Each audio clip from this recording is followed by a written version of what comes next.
Critical thinking is the process of questioning, analyzing, interpreting, evaluating, and forming an opinion about what you read, hear, say, or write. The term critical originates from a Greek word, kritikos, which means ability to judge or distinguish. Making trustworthy decisions based on accurate information is what critical thinking is about. It is built on universal intellectual ideals, right? Clarity, correctness, precision, consistency, relevance, sound advice, excellent reasoning, depth, and fairness. Critical thinking. So, as I think critically, I think about certain people, the same people who are checked out when it comes to engaging in the political sport of distributing resources to the American people and beyond, have a wedded loyalty to their favorite pro team, NFL, NBA, even when they suck. These same people find it in their hearts to keep hope alive and maintain their loyalty. One of these sports, however, have no effect on their day-to-day lives. The other directly affects their day-to-day lives. I mean, except if you're betting, right? And even if you take an L in your bet, some of these people come back and take a chance on more risk. I just had to think out loud for a moment and share that with you. But I know that is no way to start a show. So I'll start over and I'll be right back.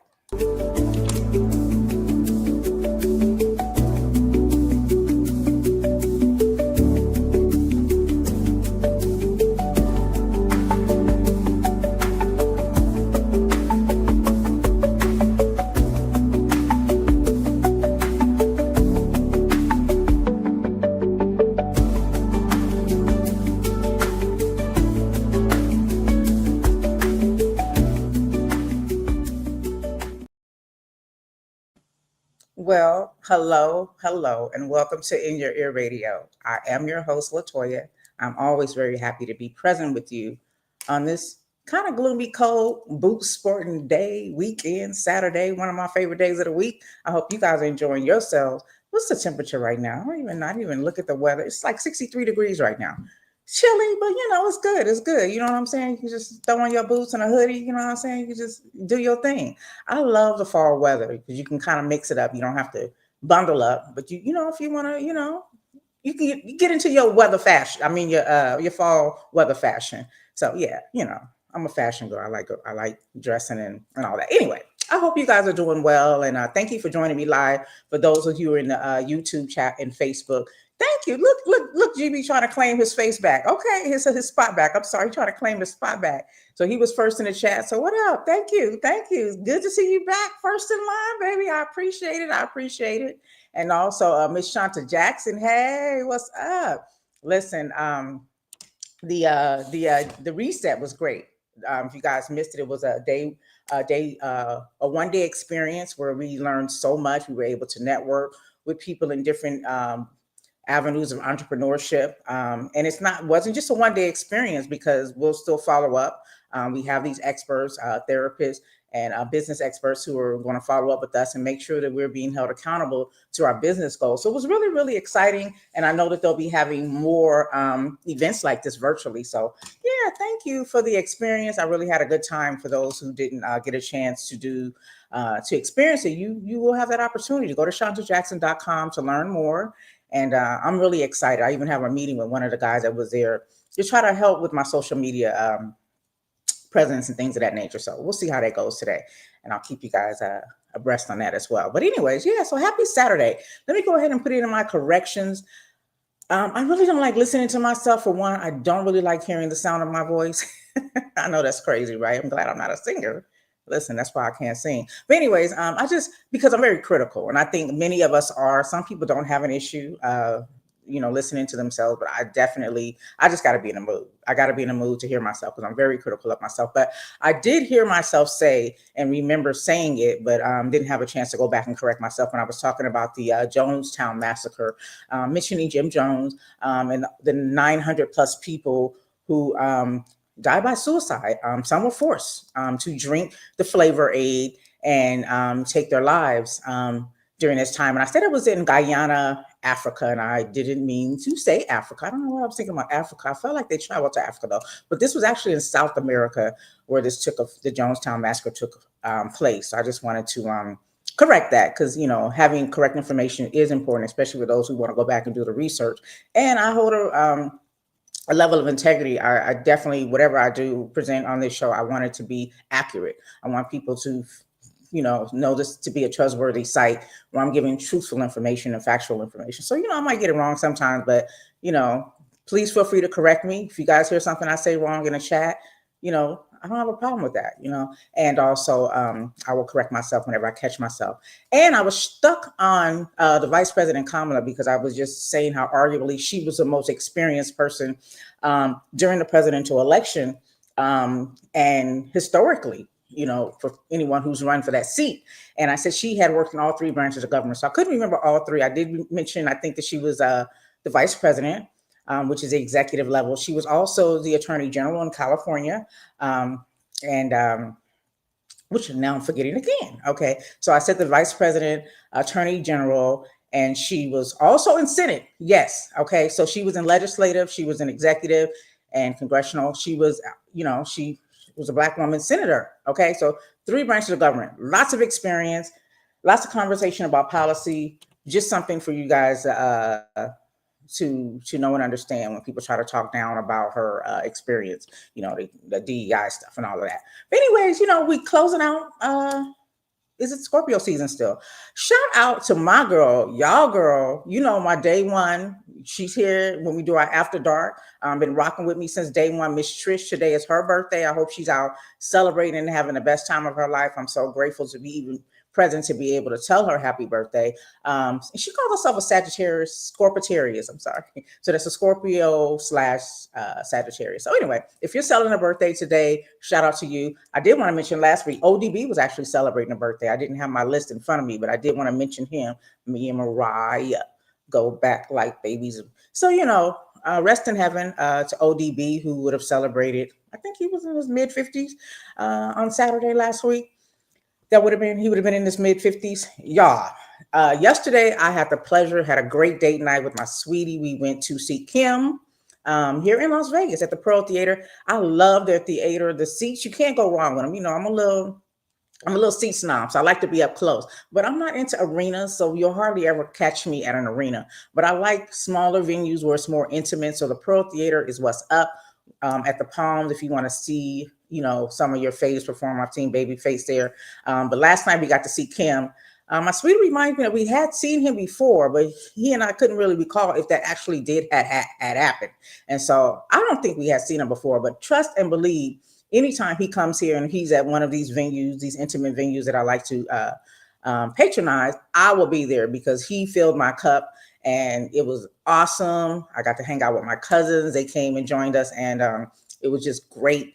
And, I don't think we saw him before, but I always go back to one of the things that the late great Maya Angelou would say is that you don't always remember what people said to you, but you remember how you felt. So I feel like if we had seen him before, I would remember how it felt because I have that feeling in me now as the experience, just listening to all of the great music. He took me back to remember Al Jarreau. You guys remember Al Jarreau?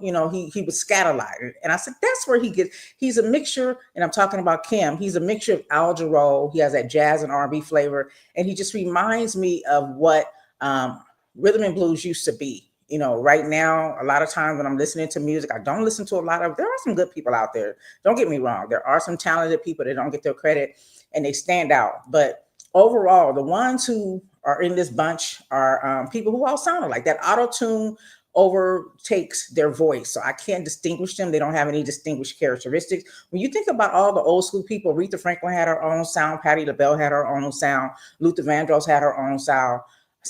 All of the artists, you knew them by their sound, musically and vocally. And nowadays, not so much, not so much. So I appreciated that, and that's one thing that he did, pay tribute to and say that that was his purpose in music, was to bring us back to that era where music was unique and quality, and what I'm saying, it was just a lovely time. So I'm so grateful that I had that experience. And I'm feeling good, y'all, in my Nina Simone voice after seeing Kim.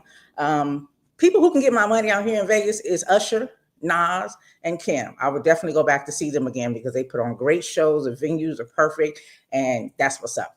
Also, you guys know I'm a part of a book club, so I'm reading a book. Haven't read it yet, but surprisingly, we all put in our book based on a genre. And this one, I think it was, I don't know what the genre was. But anyway, the book is Shawshank Redemption, and so surprisingly, the listen, which I'm doing a lot of audiobooks, the listen is only 4 hours, which is surprising to me. So for most of you, I'm sure have read or watched the movie Shawshank Redemption. I've never read the book, and I will be reading it by noon tomorrow or listening to it because it's only 4 hours.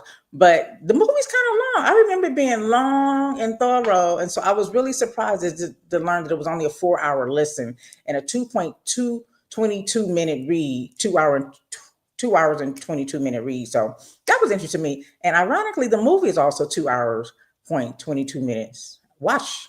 Anyway, so I just thought that was pretty interesting. If you guys aren't familiar, many of us are. I mean, Stephen King got some of the weirdest movies you've ever heard of. He's thorough, and they're, a lot of horror, intriguing. Cujo. I mean, you just think of all of the movies that he's written. But one of the fun facts about him is that he wrote that most of the movies and the books that he's written, he's done high on cocaine. I just thought that was pretty interesting for him, number one, to admit that. And secondly, now it all makes sense. If you watch any movies or read any books by Stephen King, then it all makes sense. So yeah.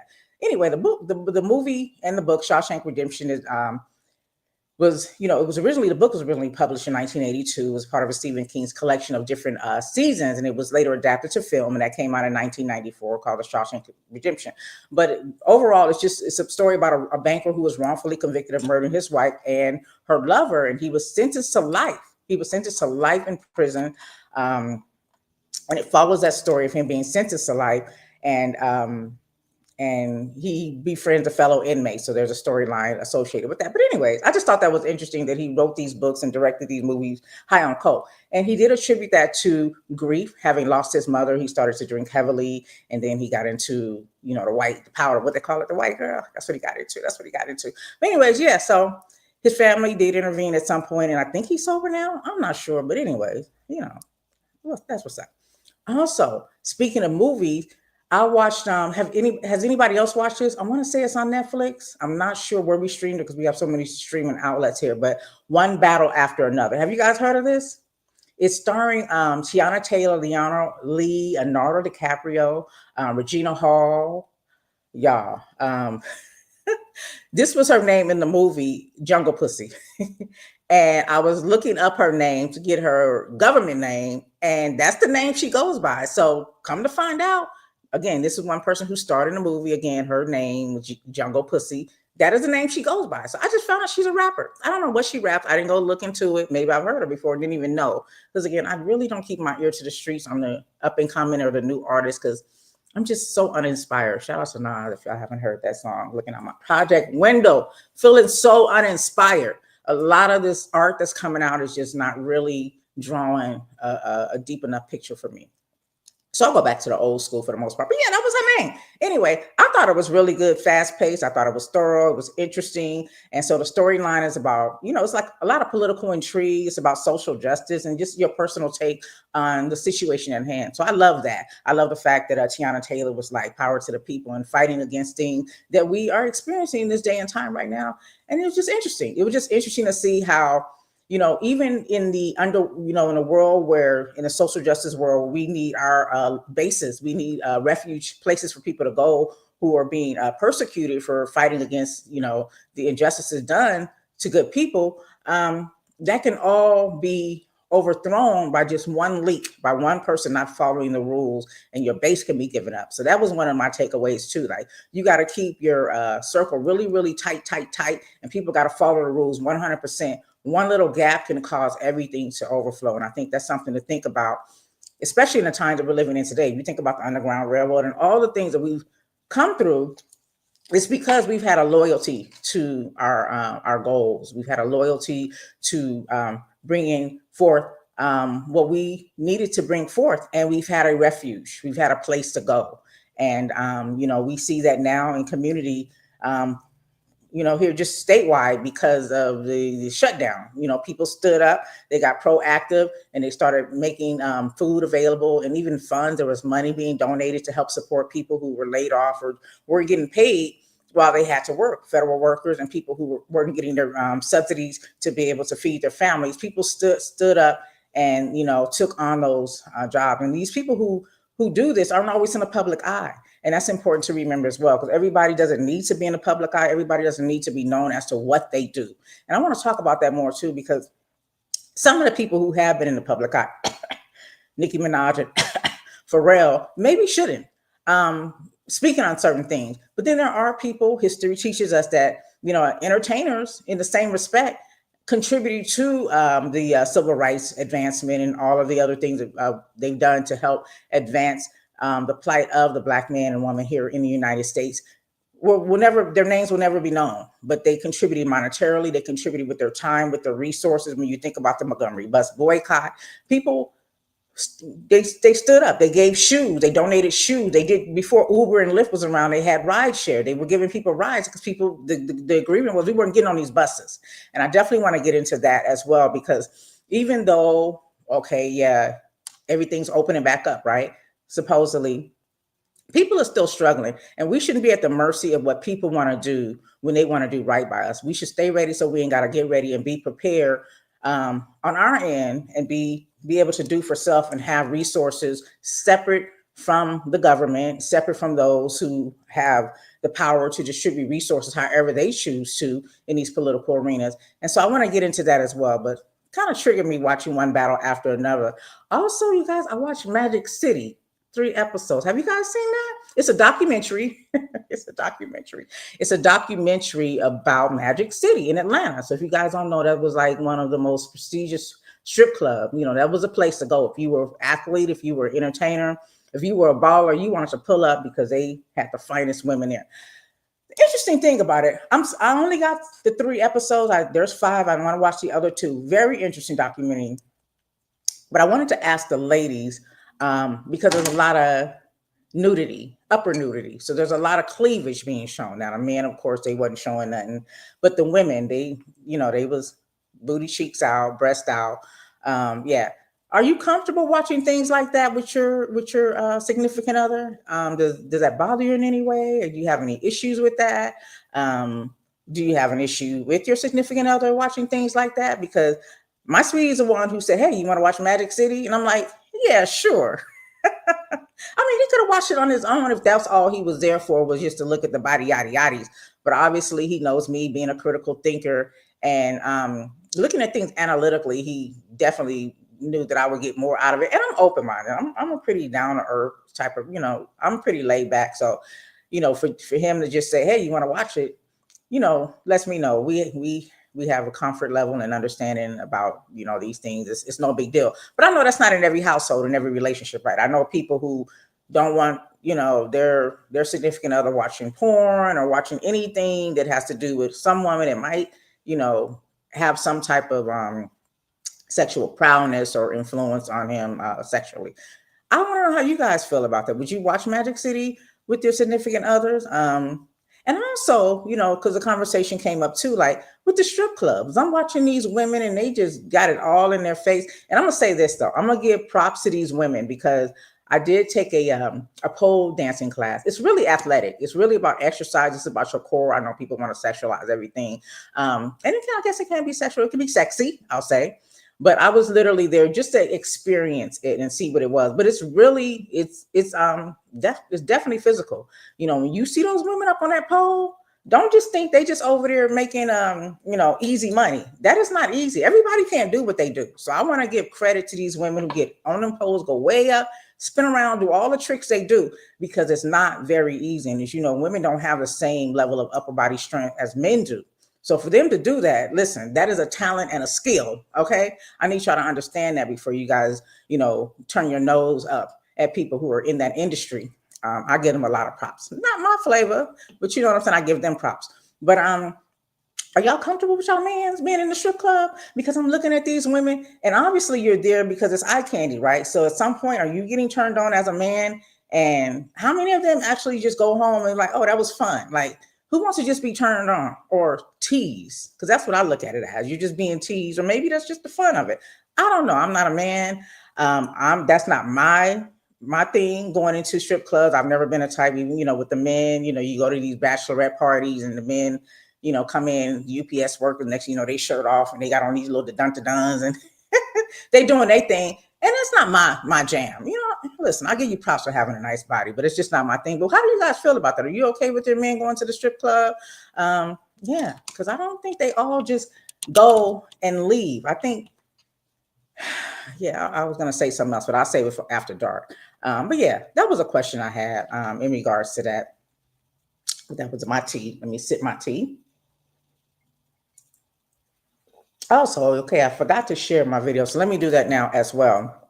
Thanksgiving's coming up. We won't get too much into the history, but I know some of us at this point in our lives, we know and understand the true history behind Thanksgiving, even though we've turned it into a, what do we call this? What word am I looking for? I think it starts with a C. So it's more like capitalistic time of the year, where this is a time where corporations can get people to go out and spend, right? We're buying a lot of food, we're buying a lot of decorations, libations, and things of that nature, holiday season with Christmas coming up. Thanksgiving is more so about that. I don't think people, as a majority, focus more on what it can be, what it could mean, because the people that came here, they were just grateful that they survived a brutal winter, but they did some dirty, low down things to the indigenous people who were here. So when you think about that, it's like, well, should we be celebrating them? Because that's basically what we're doing when we think about how the holiday was established.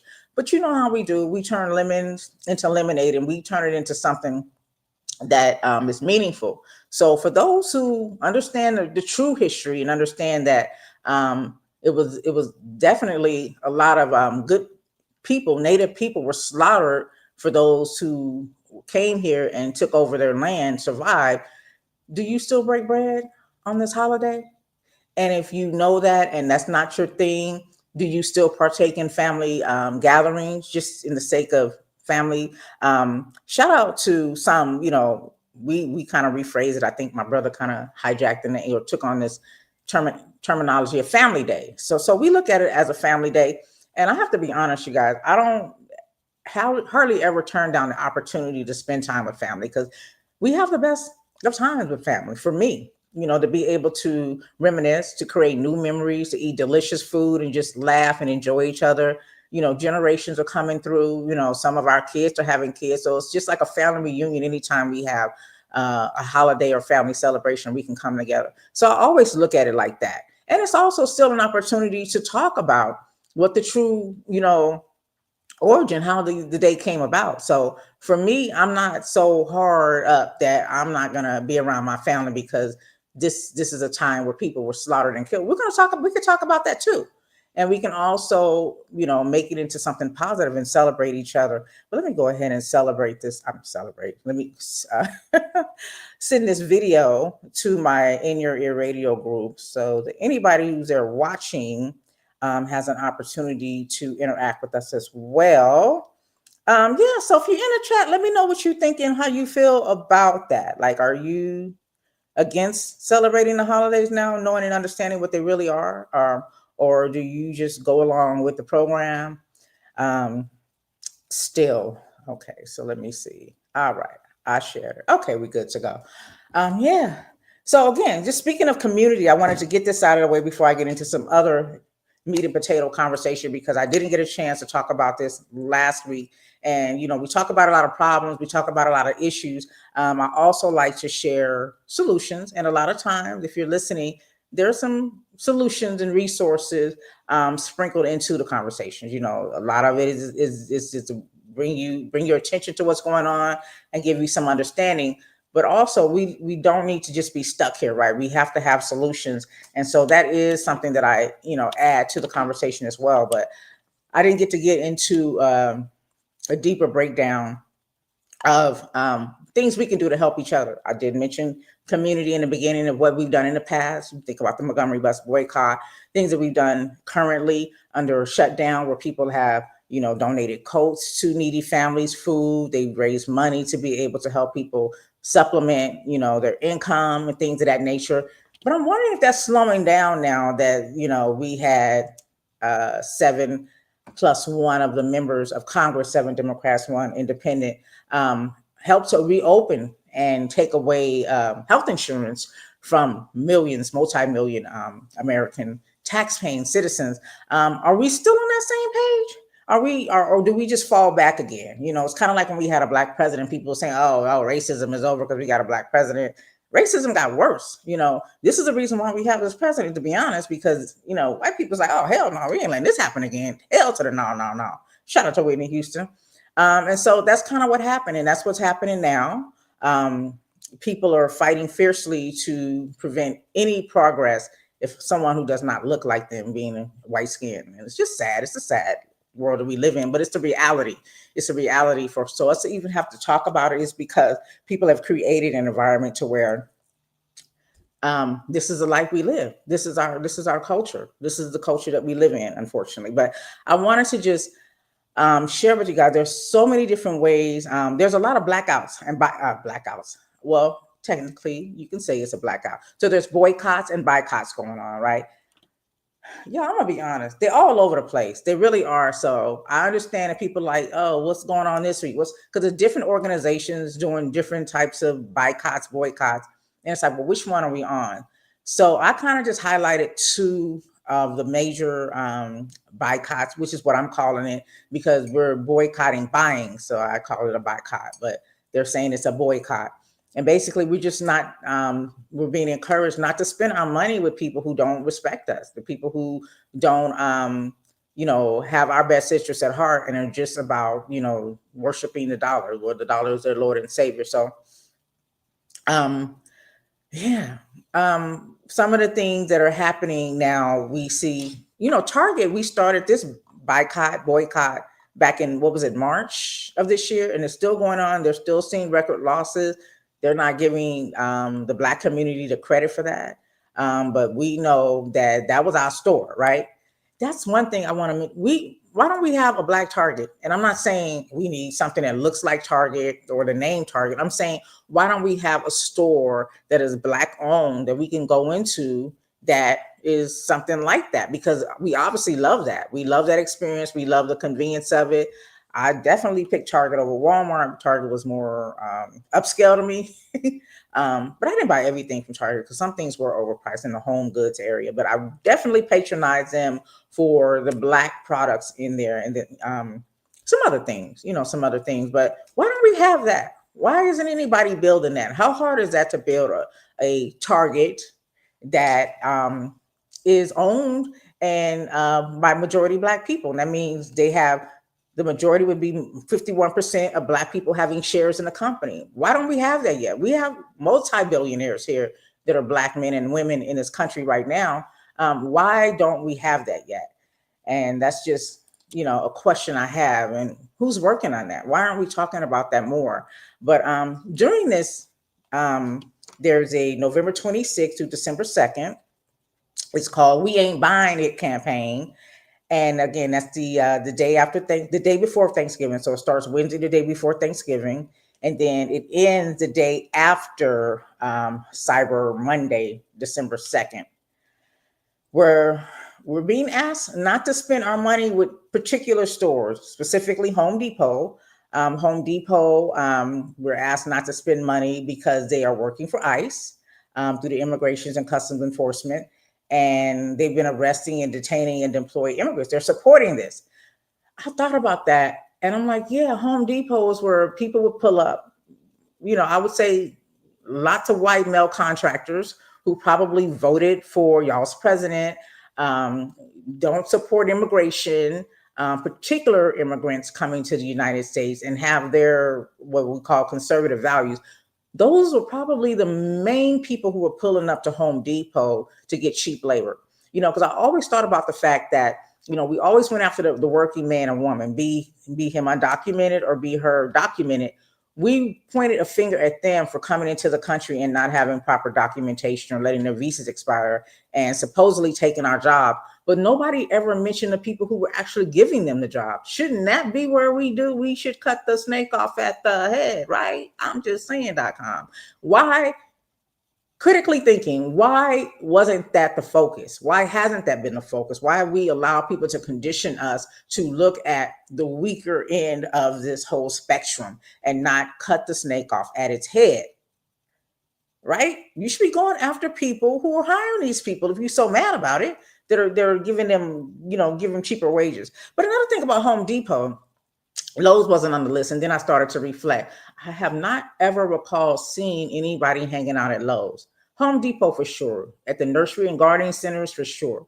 But not at Lowe's, which is it's a similar place as a Home Depot. It's just a different business name, but they have the same products pretty much. Okay. What do they call those kind of stores? I can't, it's not a department store.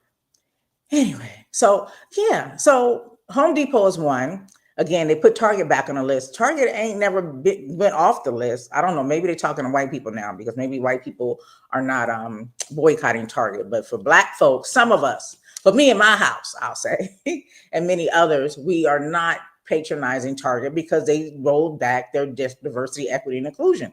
And again, I bought some nice clothes from there. This lipstick by Lip Bar is a Black-owned product that I would go to. I just order it online now, which is not, not a big deal, but it was just a convenience because again, they had a CVS inside of Target, so I would go pick up my prescriptions and do a little light shopping, grab a few things that I wanted to take home to cook for the day. It was very convenient for me, but mainly I bought Black products from them. And when they took that away, it was like, okay, whatever, I'll spend my money somewhere else. Thank you, Shanta. Yeah, home improvement stores, Lowe's and Home Depot. But I've never seen people hanging out at Lowe's. You guys let me know if that's something you've seen. Home Depot for sure. But now that I critically think about it, and I'm analyzing it. So yeah, Target as well. So Amazon is on the list. And Amazon is there because they're saying they're allegedly funding the Trump administration to secure corporate tax cuts. Of course. As a matter of fact, there's an Amazon facility here. I didn't do the research on it. I meant to because I wanted to kind of dig into it more. But here in Las Vegas, there was an article going on it. There was green water. So it looked like kind of how pool water looks when it's unkept. It's green water in a construction facility that's being built, an Amazon facility, and nobody's talking about it. So the question is it hazardous? Is it poisonous? And so, yeah, that's kind of creepy too. So I'm going to look into that more. Maybe we can get into that conversation next week if we don't have a guest. But yeah, so Amazon, Home Depot, and Target are on the list of places to boycott between November 26th and December 2nd. And then also with a separate organization, there is just a one-day boycott, November 29th. And they're asking us to stop online or in-store shopping, except for small businesses. Stop streaming. What does streaming mean? Hulu, I guess, all of them, Netflix. I mean, how do you stream? Stop streaming, cancel your subscriptions. This is a one-day thing, right? Because it just says to the 29th. This is where it gets confusing for me, like canceling your subscriptions and making no digital purchases. That's one thing they're asking on Friday, Black Friday on November 29th. They're asking you not to go to work on this day. Some of us have that privilege and, that flexibility. Some are not, some don't, and I understand, some risks don't make sense sometimes, right? But for those who can, that is what's being asked for Black Friday, November 29th. And if you must spend, again, supporting small and local businesses and pay in cash. So again, no digital spending, don't use your credit cards because these banking institutions get their money. One of the things And I know a lot of people maybe don't have this privilege, using their credit card. Some people are surviving on their credit cards, and I understand that. If I had to, I probably would do the same. But one of the ways to keep from giving institutions your money, or a lot of your money, because sometimes they charge fees for using your credit card, but pay them on time so you're not paying interest or a late fee, right? And also, don't get credit cards that have annual fees, because sometimes for me, I had to get a credit card in order to build credit. I couldn't just be a homeowner, because I don't like to owe anybody. So I like everything to be paid off. And I spend what I have, not what I don't have. I'm not a future spender like, I get my check in 2 weeks, get it back. No, I already have it to spend. So I use my credit card as cash. For those who can, I strongly recommend doing that.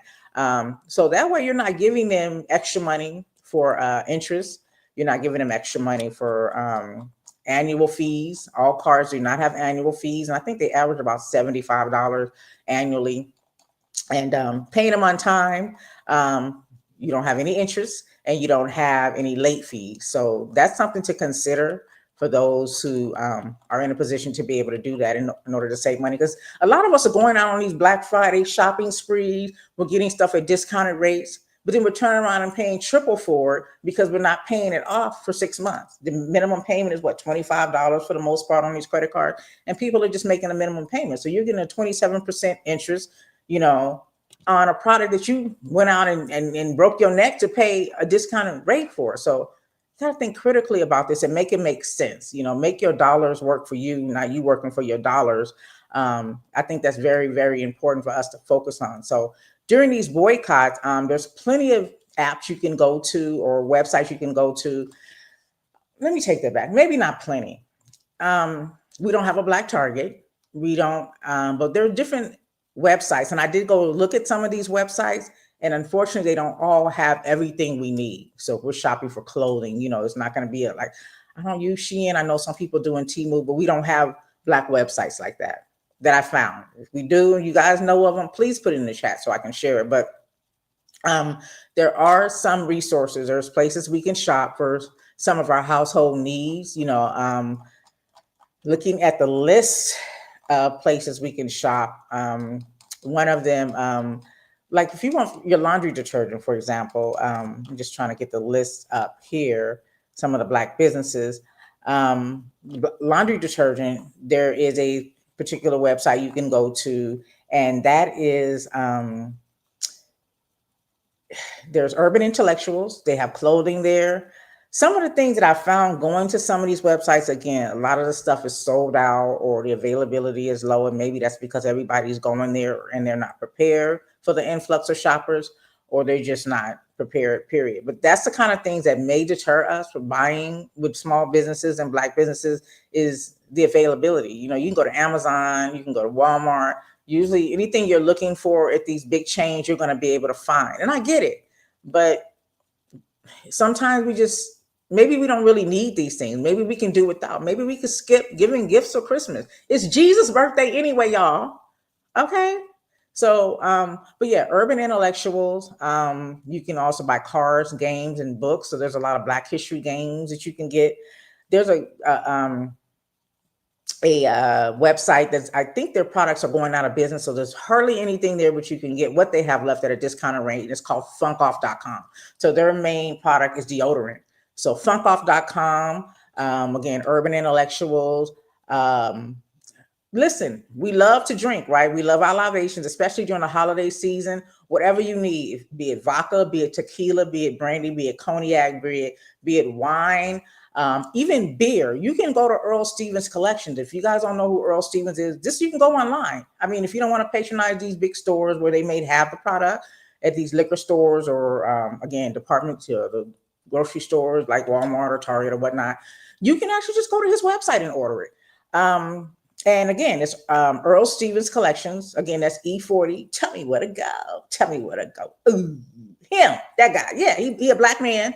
So if you want to spend your money and help another Black brother, that's a place to go. And shout out to my brother who, whenever he pulls up, when we have our get-togethers, just bring your own beer. Everybody coming with a bottle, and it's always a Black-owned product. So he keeps us abreast on Black businesses. and Black companies that have liquor. So shout out to you, brother, for just putting me on to E40 and all of his drinks. Like I love the wine.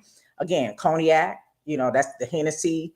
Hennessy is the what do we call that? The label name, but cognac is the actual drink in itself. Hennessy is just a label. So, for example, we say cola is the drink that everybody likes, but they might like a particular brand, Pepsi Cola or Coca Cola. But yeah, in that respect, that's what I'm saying. So everything, any drink that you like, a cocktail, Earl Stevens website, go there. Uncle Nearest is still popping. So if you like your whiskey, and the history on Uncle Nearest is that they come from a family who helped another family who at some point enslaved this Black family. Create Jack Daniels. So it's a derivative of Jack Daniels because one of the men who helped to come up with that whole concoction of Jack Daniels whiskey opened his own stuff when the opportunity presented itself. And it's Uncle Nearest. So if you like whiskey, you can get some really nice whiskey too. There's different price points. So it's up to you. Shop Black Live. Go there. You can find different entrepreneur resources, businesses. Go there. Shop Black has a lot of entrepreneur. There's articles, there's information. I mean, from doctors to other just bookstores. There's just whatever you may be looking for that Black people do, which is everything, right? You can find information on it at Shop Black website, buyblack.org. They have over 50,000 Black-owned businesses listed there if you want to learn more and find a place to shop. Now, Spora.com. Now, that's where you can get your true laundry detergent. The Spora.com has a true laundry detergent and other, just health, environmentally friendly resources. And okay, I will admit I have not bought it yet, but it's on my list. So during this blackout, that is what I'm going to be doing. I'm going to be strategically shopping for different places to buy Black businesses, Black products, and yeah. There's also places you can buy Black braiding hair. There's a website called Rebundle. But you can Google these things too, you guys. You can Google these things. Some of the other places that I'm posting now that are Black businesses, and you can go to their websites to learn more and see what you can buy from them versus going to Walmart, Target, Amazon, at least just during this time, because basically we're building memory muscle, right? We're conditioning ourselves to know where to go. Because right now, nobody can tell me where to go. Tell me where to go. Ooh. Okay, I'm gonna get my E40 out. Okay, but for most of us, we don't know where to go. And so hopefully this information, we go there, we find, we look, we trial and error. At least we know, hey, we're looking for a Black business. We can refer someone here, even if we're not shopping there. And it's just building muscle memory. So we have a place to go. We don't have to feel like, we don't have a resource. There are resources out there. And the more that we patronize these places, the bigger and better they will become, right? We spend our money with them, then they can go and spend their money to bring us more product. And that's important. So what did I say? Invisible.org, Shop Black, shopblacklive.com, Black app. That's another. So there's, recommending getting off the social media apps. Black app is another place you can go to shop. Shopthehood.org. That's another website you can go through there and see if it's something in the unique. We all use deodorant. We all love our hoodies. We all love our shea butters. We all love our socks. We like jewelry. It's just a plethora. Is that how you say it? Anyway, it's a host of things you can find on these websites. And buyfromablackwoman.com is another place you can go to find different products that are made by Black women as well. Also, Black-owned banks. We need to put our money in Black-owned banks. If the argument is that we're not getting qualifying for loans or we're getting predatory loans, then we need to get away from these white people who don't respect us, that take advantage of us. And the poor are the ones who get taken advantage of the most. If you think about it, people who cannot afford, just regular banking institutions, they go to these check cashing places and they pay these off the chain interest rates. The same applies when your credit score is bad. Maybe you have medical things on your credit report, whatever the issue may be. So now you have this low credit score, then you're charged more interest. And by you being charged more interest means you're paying more for the same product. Someone who has a better credit score and who can maybe afford to pay what you're paying for isn't paying. So you're paying more for that. And so that's why it's called predatory loans, because they prey on the weak. Okay, while you over there praying in church, they out there praying on you, looking for you, because they want to be able to make money off poor people. Crazy, right? And then the rich people want to keep all they get, so they take all this money from us, and then they hoard it, and they put people in positions to help them continue to hoard their money, and that's just what it is. So go to the black-owned banks. A lot of these banks, unfortunately, are just online. There's hardly any brick and mortar banks. Just from my research, I found, I think it was one. Well, the ones that do have brick and mortar banks are either in the South or been west. I did find one here on the West Coast, and that was Broadway Federal Bank, and that's in California. But most of these black-owned banks are internet banks, and that's okay too. They have the same, like for example, One United Bank has the most. I mean, I can't remember how many ATMs they have, but you can get your money if you need it, and there's no fee. The majority of their ATMs, like I won't say all without knowing for sure, but I know for the majority, you can use their ATMs without a fee. Because a lot of times people will charge you to use your money. Then they be trying to keep it. Yeah, somebody had an experience where they put money in, and then when they tried to withdraw it, it gave them less. You know what I'm saying? Then you got to wait 4 or 5 days to get your money back if they give it back. I can't even charge. You can't even charge them interest. You hold my money for 5 days, and I can't charge interest, but you charging me interest if I owe you. Anyway, that's sidebar. But yeah, so there's you can go to Business Insider. There's 36 black-owned banks that they list, and credit unions as well. And they're sorted out by state. So if you're trying to find something locally, you can go into that. And again, they're internet, so you don't necessarily have to have it locally. But yeah, thank you for joining me, Mr. Slick Chun. Okay, I appreciate you. Hey, brother, I appreciate you joining me on YouTube. And hola, my sister. Thank you for joining me as well on Facebook. So yeah, and what it means to have a black-owned bank means that basically there's at least 51% of black people who have shares in the bank. So if it's 51% of our money in that bank, it's considered black-owned. And we're at the bottom of the poll when it comes to banks by ethnicity as having the most revenue. There's only 18 black-owned banks that remain in the United States, according to the FDIC, and only one manages assets in the excess of $1 billion. Now, y'all can go Google on your own time and look up these other banks, J.P. Morgan, and even some of the Jewish banks, and even the indigenous banks, Native American banks. There's Chinese banks, there's Asian banks, there's, based on ethnicity, a lot of these banks, they pulling in the money, but we only manage, and that's just one.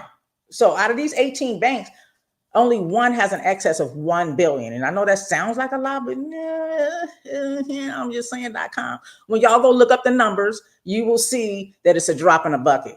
But imagine having all of that money, because basically what banks do, the reason why they are so successful is because they found a way to encourage people to put their hard-earned dividends, earnings into their system. And you trust them to let you get it back when you want it. So they're using your money for other purposes. They're using your money to do whatever they want to do. They invest your money however they want to do it, be it health insurance, life, death insurance. All of these companies out here, they invest our money. They use our money to let other people borrow. So that's what's happening. So that's what we have to do. We have to put our money into these black-owned banks so they can do the same. So when we come to them and we're asking for a loan, we don't have to deal with the racism. We don't have to deal with the institutional racism, systemic racism. We know that these people are going to try to get to the best interest rate possible and the best community possible in the most necessary communities possible, because we complain about, oh, these certain people are coming into our community and they're taking over. Even with the Asians, they come into these communities not because of their banks, but because they put their money together and they come into communities that will allow them. There was a time you see a lot of Chinese restaurants and liquor stores in the so-called Black community. Remember why we have a Black community? Because we were forced to be in certain areas only, called redlining, right? But even in the Asian community, they were discriminated against too. They were considered Black at some point. And so they couldn't go get loans from white banks and open up a China store, restaurant in a predominantly white community. But in our communities, they could come bring their stuff over there and we patronized them. And we took that money and we went into another community and gave them the rest of the money instead of having our own businesses. So imagine having our own banks or putting money into the existing 18 Black owned banks that we have now, to where we have access to capital where we can open our own businesses in our own communities, have our own Chinese restaurants, which, trust me, it's people outside of our culture that be selling chicken and mac and cheese and sweet potatoes and curry. Okay. Listen. The game is to be sold, not told. So we could do the same thing, but we have to pour into our communities and our institutions that are already there. We don't have to reinvent the wheel. They're already in existence. We just have to have confidence in them and put our money where our mouth is. If we want to see better, if we want to get lower interest rates, if we want to have access to home ownership and businesses, we have to put our money into these 18 Black owned banks that still remain here, according to the FDIC. And another thing, these banks are secure. So with each account that you have, you want to definitely go to a bank that's secure by the FDIC, which means that for every account that you have, your money is protected up to 250,000. Okay, so if you got 500,000 in there, you might come up short if they flatline on you. But that 250, you're good. Okay, so you might want to separate. Put 250 in this account, maybe 150 in this account. I'm just, I'm talking to y'all already got them deep pockets. But just so you understand, your money's protected. So you ain't got to be scared, right? So you put your money in there, they can't keep it. And if they do, they have insurance. It's just like if you have a car accident, God forbid, you have insurance that will rebuild your car. Okay. That will, if they can't fix it, then they have to replace it. The same thing with your money in a bank, in a Black owned bank that is FDIC insured. So don't be scared. Okay. Don't be scared. It's just crazy because the undercapitalization of severely restricted Black banks' ability to compete and underwrite credit is the issue. The number of Black owned banks has dwindled immensely over the years. You think back to the 1800s, like 1888, 1934, there were 134 Black owned banks to help the Black community. Then it was definitely out of desperation, right? But then somehow along the way, and I'm not just going to blame it on us thinking that the white man's ice water is colder, because we saw how Amazon pulled up on us, right? Amazon did a slick trick where, we used to go to bookstores, Barnes and Nobles and all of that, and buy our books. And say you bought a book at Barnes and Noble for $10. Well, Amazon said, no, I'm going to buy this. Amazon buys their wholesale.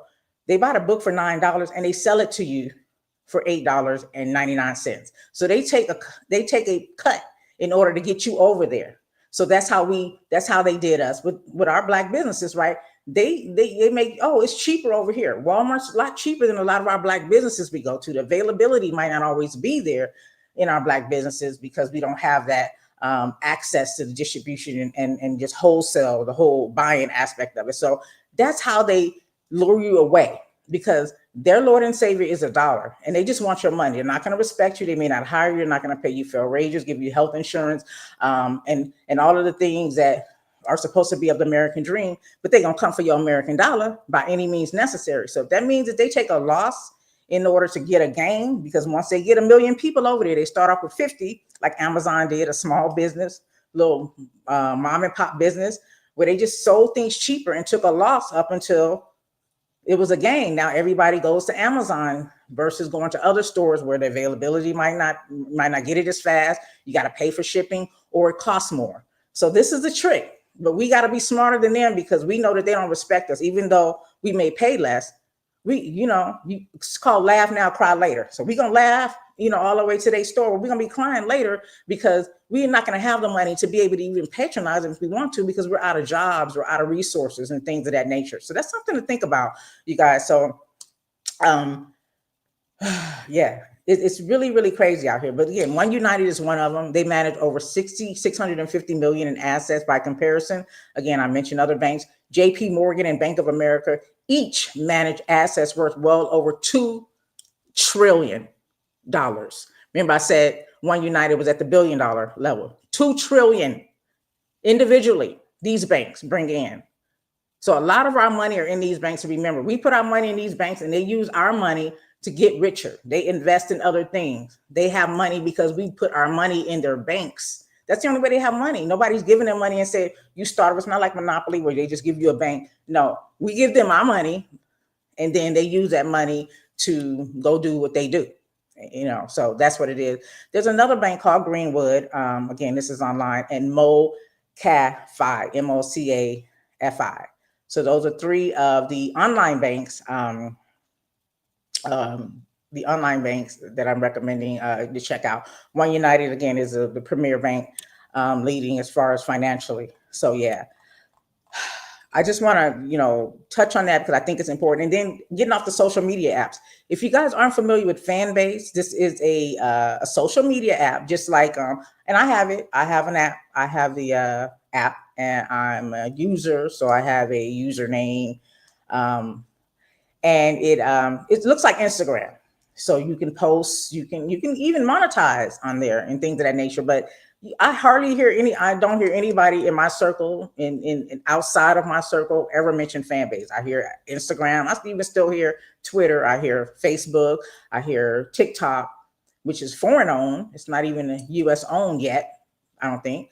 But Fanbase is a black owned app, social media app that was developed by Isaac Hayes. So he owns it per se, because you can invest and become an owner too.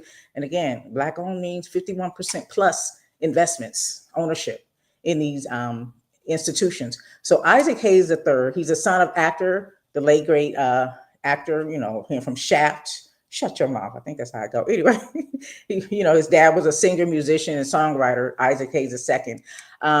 Yeah, interesting about Isaac Hayes II is in 1992 he was crowned an honorary king of the Ada region of Ghana. So in recognition for his humanitarian work. So Isaac Hayes III comes from um, social justice, people, humanitarian work. He has an understanding on the importance of the black community and what is needed globally for the black people. But anyways, he has this app. It's called Fanbase, and you can invest as low as $399. Now, I don't really know how investing goes.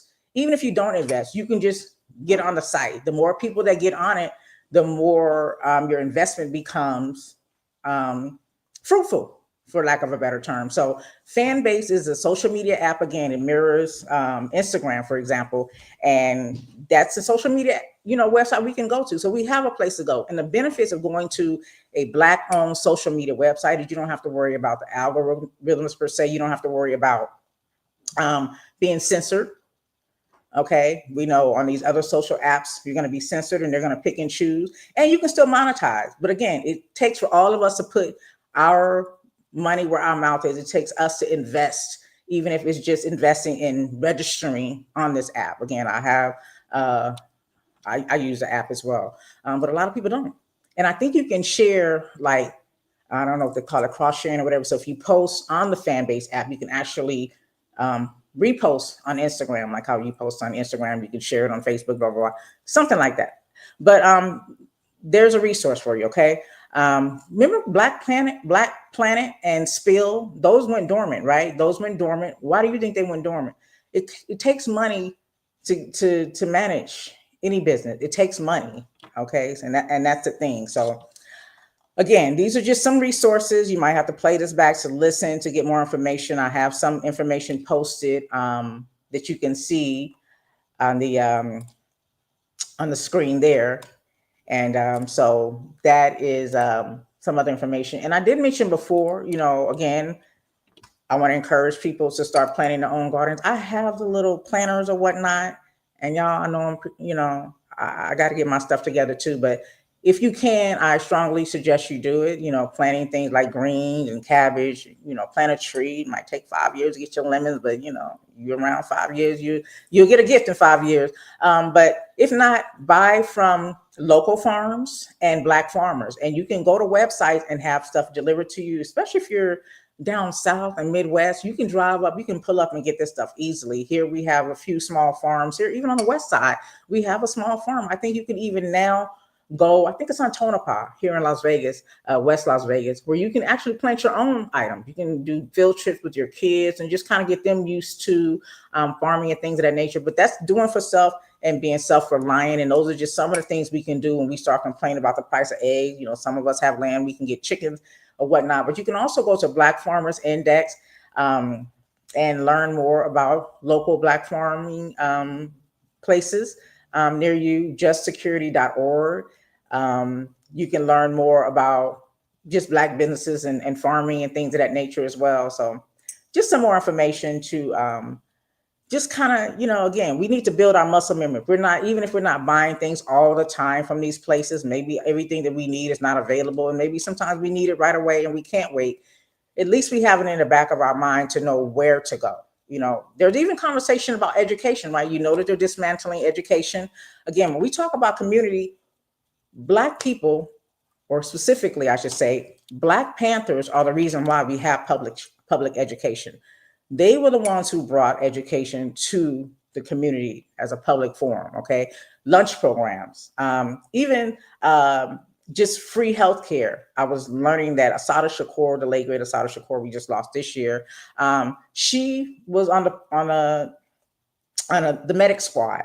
So when doctors were turning Black people away, which we know they did, we know people who actually invented, Black men who actually invented heart procedures to save lives, succumb to their death because they could not get the same treatment. So that's something to consider as well. When we think about it, we have to be independent. We know that we have these facilities, but we know we live in a racist country. So we can't wait for them to make it available to us. We have to have a community where if our people are sick, they have a place to go to get treatment. They have doctors available to give them the medicine they need. It's not $100 million to pay for.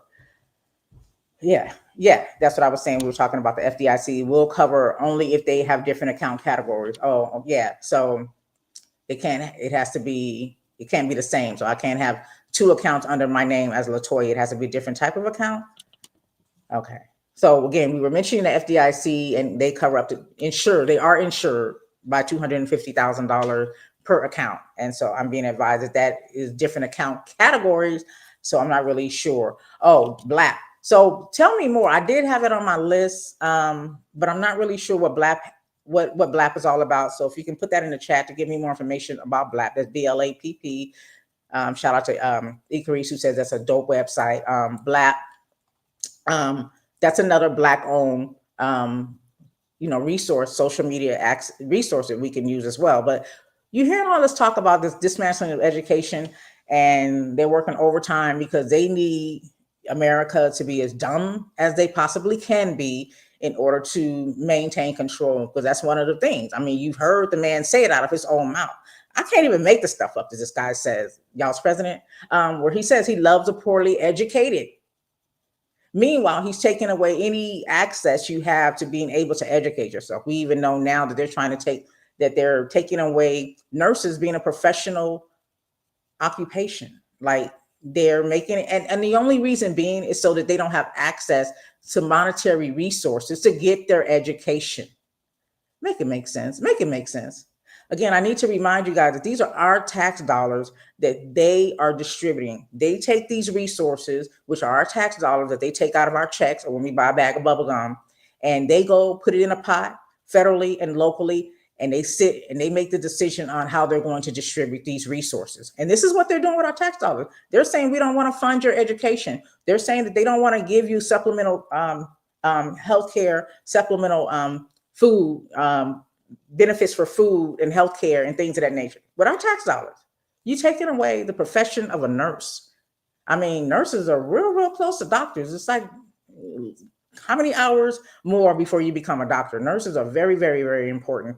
And you're trying to downgrade them because you don't want them to have access to funding, to money, to get the education. You want them to go figure it out on their own. I guess go to Magic City. I think Magic City burned down, but they want them to just go to Magic City. They don't want them to use their tax dollars. I'm just saying.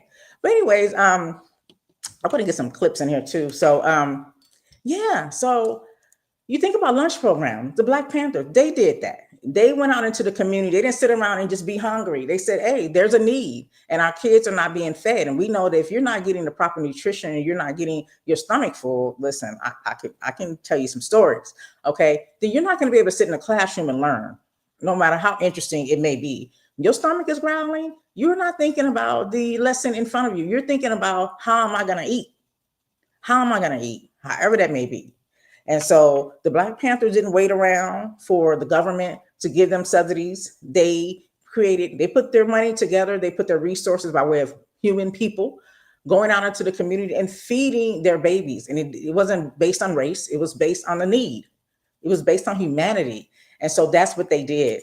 But we have to focus more on being independent, even when it comes to education. We can start off by just having, sidebar schools. I'm just gonna say sidebar schools on the weekends. We rush our kids to Pop Warner, we rush our kids to be in all of these sports and all of these things. We should rush our kids to have education that's going to benefit them, because the more you know about who you are and what you contribute to this world, it just, you just, there's a level of confidence that no one can take from you. They can take anything physically from you, but mentally they cannot take away your education, your knowledge, wisdom, and understanding. And so it's important for us not to rely on these educational systems alone, okay? Because we do pay into them, and we should make demands that say, hey, you need to do this, that, and the third, and teach our children properly and make sure they have access to whatever they need to get a proper, truthful, and thorough education.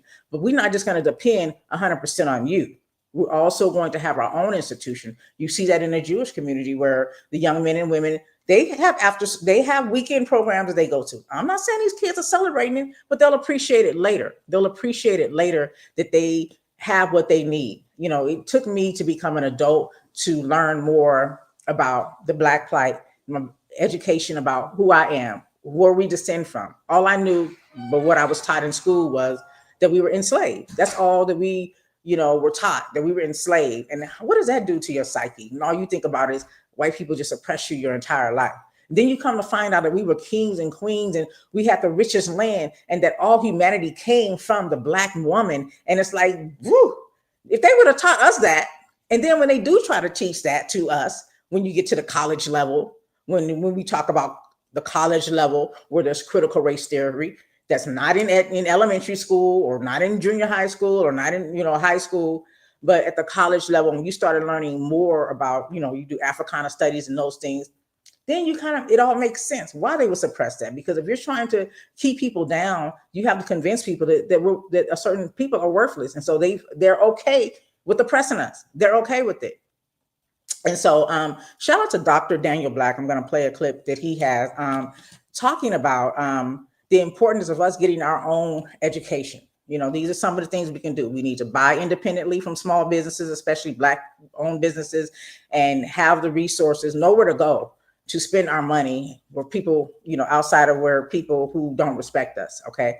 That's the same for education, you guys. It's the same thing. So with education, Dr. Daniel Black, he speaks on this, and he's a phenomenal guy. Even just thinking about him gives me chills. If you guys aren't familiar with him, he is a professor at the Clark Atlanta University. He has a master's and a doctorate in Africana studies. Several books. One is called They Tell Me of a Home, The Sacred Place, Perfect Peace, 12 Gates to the City, The Coming. I heard The Coming is really, really good. I want to start with that book, even though a lot of the other books that I listed came out before The Coming, which was in 2015.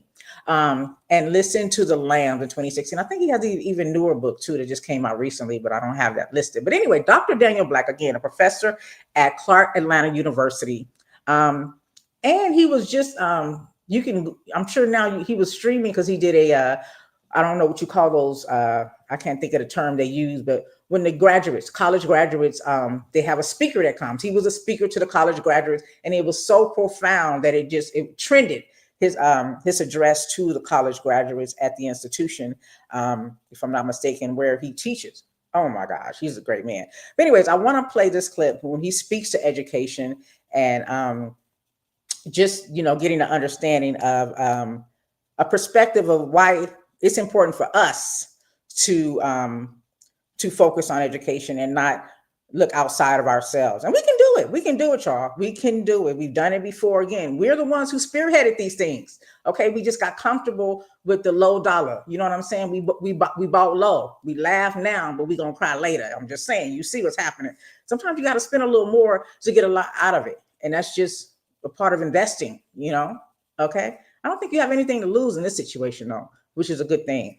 So let me let you guys hear what he has to say, and we'll talk about it. I hope for two things. One of the things I hope for is that we as Black people come to understand one thing, and that is that better resources does not necessarily mean a more transformed mind. Sending kids to a school that is wealthy, sending kids to a school where the resources are better is a great idea, but it does not necessarily send a child to a place where they will learn to love themselves, where they will learn to look in the mirror and see God. See, resources can't do that. Only self-love can do that. And in order to do that, you have to have instructors. If the ceiling is leaking, right? If the bathrooms don't work half the time, if the Wi-Fi is spotty, but the teacher loves him or herself, those children will thrive. And I have learned, and I think it's important for us to see since Brown versus Board, that it might have been better for us to stay in those dilapidated schools with teachers who cared about us, because the outcome now, most of our kids have gone to public schools, but what has become of them in those public schools, right? Many of us are not proud of, and we're not proud about, and I understand why. Because again, money and resources won't do what we were looking for. We were hoping equality is one thing, right? Equality is one thing, self-knowledge is yet another. So I'm hoping this film will get us talking about which one we want and which one we prefer. So he's talking about a documentary that is scheduled to come out. I'm not sure if it's out yet. Let me see if I have the name of it um, on here. You can follow him at Dr. Daniel Black on Instagram. And let's see if I can find the documentary. God, see resource, self-love, man. Okay. So I don't have the information, but I'm sure if you follow him, he said, we're sending kids to a school that is wealthy. Sending kids to schools where the resources are better is a great idea, but it does not necessarily send a child to a place where they will learn to love themselves. You know, some of the things that I'm speaking to here, we can do that outside of these institutions, right? Where they will learn to look in the mirror and see God. You know, you think about people who call themselves God. Dr. Daniel Black speaks on that humans will reduce the creator to a name and give him the name God, but he identifies God as the creator. God is actually, in his understanding, is a term for humanity, a man, because we are made in the image of God, but the creator is the all in all. So that's another deep thought as well. But yeah, it says among many themes in our documentary, again, that this explores the displacement of, it explores the displacement of 100,000 Black educators after the Brown versus Board of Education decision and subsequent integration years later, and how the removal directly impacts students' sense of belonging and success. So, you know, whenever we have been able to climb up out of the barrel, they have found a way to get us back in the barrel. And it's so subtle that we don't notice it. Like I explained how Amazon was just a mom and pop business, a small business, but they figured out how to bring more business to them by undercutting other bookstores. A lot of these bookstores are going out of business, not just Black owned bookstore business, but you know, even places like Barnes and Noble, you're seeing that there's not so many bookstores around anymore and people are going to Amazon. So they started undercutting these businesses and people want to save a penny. Speaking of penny, I want to talk about the penny. If you guys didn't know, November 12th, the last penny was minted. Minted meaning it's a physical coin that's produced by the government or organization with specific designs and materials and weights. I'm sorry, but so it's like a metal, and they make an imprint on it. So that's what minting is. But they're not making a penny anymore. There's going to be no new pennies. So if you're not going to see a 2026 penny, is what I'm telling you. 2025 is the last year, as of November 12th, that the penny will be made. So over the past decade, the cost of producing each penny has risen from $1.42 to $3.69 per penny. For the past 19 years, it costs more money to make the new pennies than they actually, were worth in value. So y'all's president came up with this bright idea to get rid of the penny. I'm not going to give him credit. I mean, I understand based on this, because again, I'm a critical thinker and I can take facts and I can take information and I can think critically and determine if it makes sense to do this. So critically thinking and based on this information, if it costs more to make it than it's worth, then I can understand why we would take it out of circulation. How bad do we need it? So yeah, it just cost more to make new pennies than they were actually worth at face value. And economists estimate that the United States lost maybe over 85 million on the almost 3.2 billion coins manufactured in 2024 alone. Okay. So, unless the price of copper drops, I guess it's safe to say that we're probably not going to see it again. Now, a new Congress, we could get a new president and they might reopen it because technically it does take the act of Congress. That means of voting, them sitting together with our resources and distributing and determining what will be brought forth and what will be taken away, the distribution of resources. Um, Congress can actually determine if the penny goes away. If there's a new design on a coin, Congress can vote on that. Is it necessarily they're all in all? No, as we see with all of there's vetoes, there's executive orders. There's other ways around not having to use Congress, but Congress is part of that. So the first penny was first authorized. The first penny was actually authorized by the Coinage Act in 1792. And 232 years later, the production has ended. Yeah, so some of these pennies might be worth something. Speaking of pennies, there's a Lincoln Week penny that was came out in 1909. It's currently valued at $21. You know what I'm saying? You heard, you need some cash. You got some pennies. Start looking at them again. It's a 1909 Lincoln Wheat penny. Also, even more rare penny is one that's worth $986 currently, made in 18 minted, I should say, minted in 1859, and it's called the Indian head penny. So if you got an Indian head penny, you know what I'm saying, you need about $900. You know what I'm saying? But that's interesting. Y'all remember penny candy? I remember being able to run to the ice cream truck and come back with a handful of candy, or the candy lady. Can you buy anything for a penny now? They still have penny slots. I know because my girlfriend, whenever she comes to Vegas by way of Cali, she want to go do them penny slots. They got the nickel slots too, but you can literally put a penny in a slot. Do they still let you do pennies out? Do you have to swipe your card now? I'm not a gambler, but I remember when she used to come, we could play pennies, and the waitress would come by and give us free drinks in the casino. And that's the reason why we did it. I'm not a gambler. I wouldn't even want to do it just for the free drinks. I just the way my attention span is set up, I don't want to sit at a machine. I need entertainment. I need music. I need conversation, a movie, but I don't want to hear that them chiming machine. That does nothing for me. I'm giving you my money with no guarantee I'm getting anything back. At least when I give my money to an entertainer, I know they're giving me back some beautiful music or something. Anyway, so that's the story of the penny. And I think it's interesting. I talked about it last week. There's a whole lot of money in this. I'm just saying, it's a lot of money to the point that Mackenzie Scott, the ex-wife of Jeff Bezos, we talked about Amazon. She gives millions by the hundreds, and she's been giving it to HBCUs and other places. Like she can't do anything with all this money, so she's just giving it out, giving it out, giving it out, and yeah, it's a lot of money. It's a lot of money going on, and I say all of that to say that we live in a society where we shouldn't be struggling. We shouldn't be struggling. There should be no homelessness. There should not be any poverty. Again, our tax dollars cover us all, and even still, they want to take those things away from us because the rich feel a need to have a level of control. There's some lazy ass people that would rather have other people be at their beck and call and have a need for them. They need us to need them, right? Um, and so that's the whole point of taking away access to things that would make life more livable for us. Again, you see how everything's going up except people's wages, rent's going up, but people aren't getting paid more. Everything is going up, but people aren't. It's not matching when it comes to income, and that's intentional. That's intentional, and that comes into the conversation when we talk about inflation. An interesting thing about inflation is it's mostly man manipulated, right?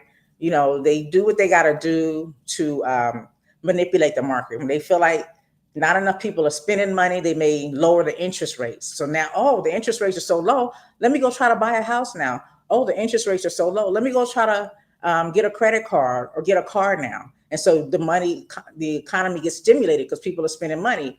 Or when they need people to fall back, they increase the interest rates. And to me, they do that intentionally just to put people in a situation where they want you to be broke. they're trying to subtract from you, and so they increase the interest rate, so you're spending more money, but you get less for it, and so that's how it kind of works. And I think about that when I think about when I was reading the article about Michael B. Jordan and Ryan Coogler, who will be producing a movie about Mansa Musa. And I bring up Mansa Musa, and I'm just happy that they're doing this so that we, for those of us who may not know or just need to get a layman's term explanation of who Mansa Musa is and how easy it is for all of us. It's a whole lot of money in this, you know what I'm saying? For all of us to be able to live comfortably, except for those who cannot be happy with people living comfortably. They need to oppress people and keep their knees on their neck. But we can all do it. And Mansa Musa is a good example of that. I mean, it was back in the 1300s, but it's a story worth telling. And I'm glad that Michael B. Jordan and Ryan Coogler are on board to tell this story. And I think they're going to do an excellent job. But just a short synopsis, Mansa Musa, he came into power in 1312, and this was in West Africa. He was one of the richest known individuals in history, and he gave it away. So I talked about Jeff Bezos' ex-wife. That's what she's doing, Mansa Musa style. She didn't even have as much as he had, I don't think, but she's doing kind of like a Mansa Musa on us, right? She's just giving it away because she can't spend it all, and you can't take it with you. No, you ain't never seen a Brinks truck at the cemetery. You might see some pastors because they be wanting they money off they sermon. You might see some pastors at the cemetery waiting on their money after they sermon, but you're not going to see a Brinks truck. Okay, that money is not going to be buried with you. That money is going somewhere else to the living. And so he's been known. His story goes where he went to Mecca, the Holy Land, in 1324, and generously, again, this is one of the wealthiest men in the world, distributed gold to everybody, and that was an issue because they said it caused inflation. And again, inflation in this case is decrease in purchasing power. So when everybody has money, with inflation, to yesterday's price ain't today's price. So again, I gave you different examples when they want you to stimulate the economy by pouring into it to get that money off you. Then they lower the interest rate so that businesses can start grabbing some of that money you got, right?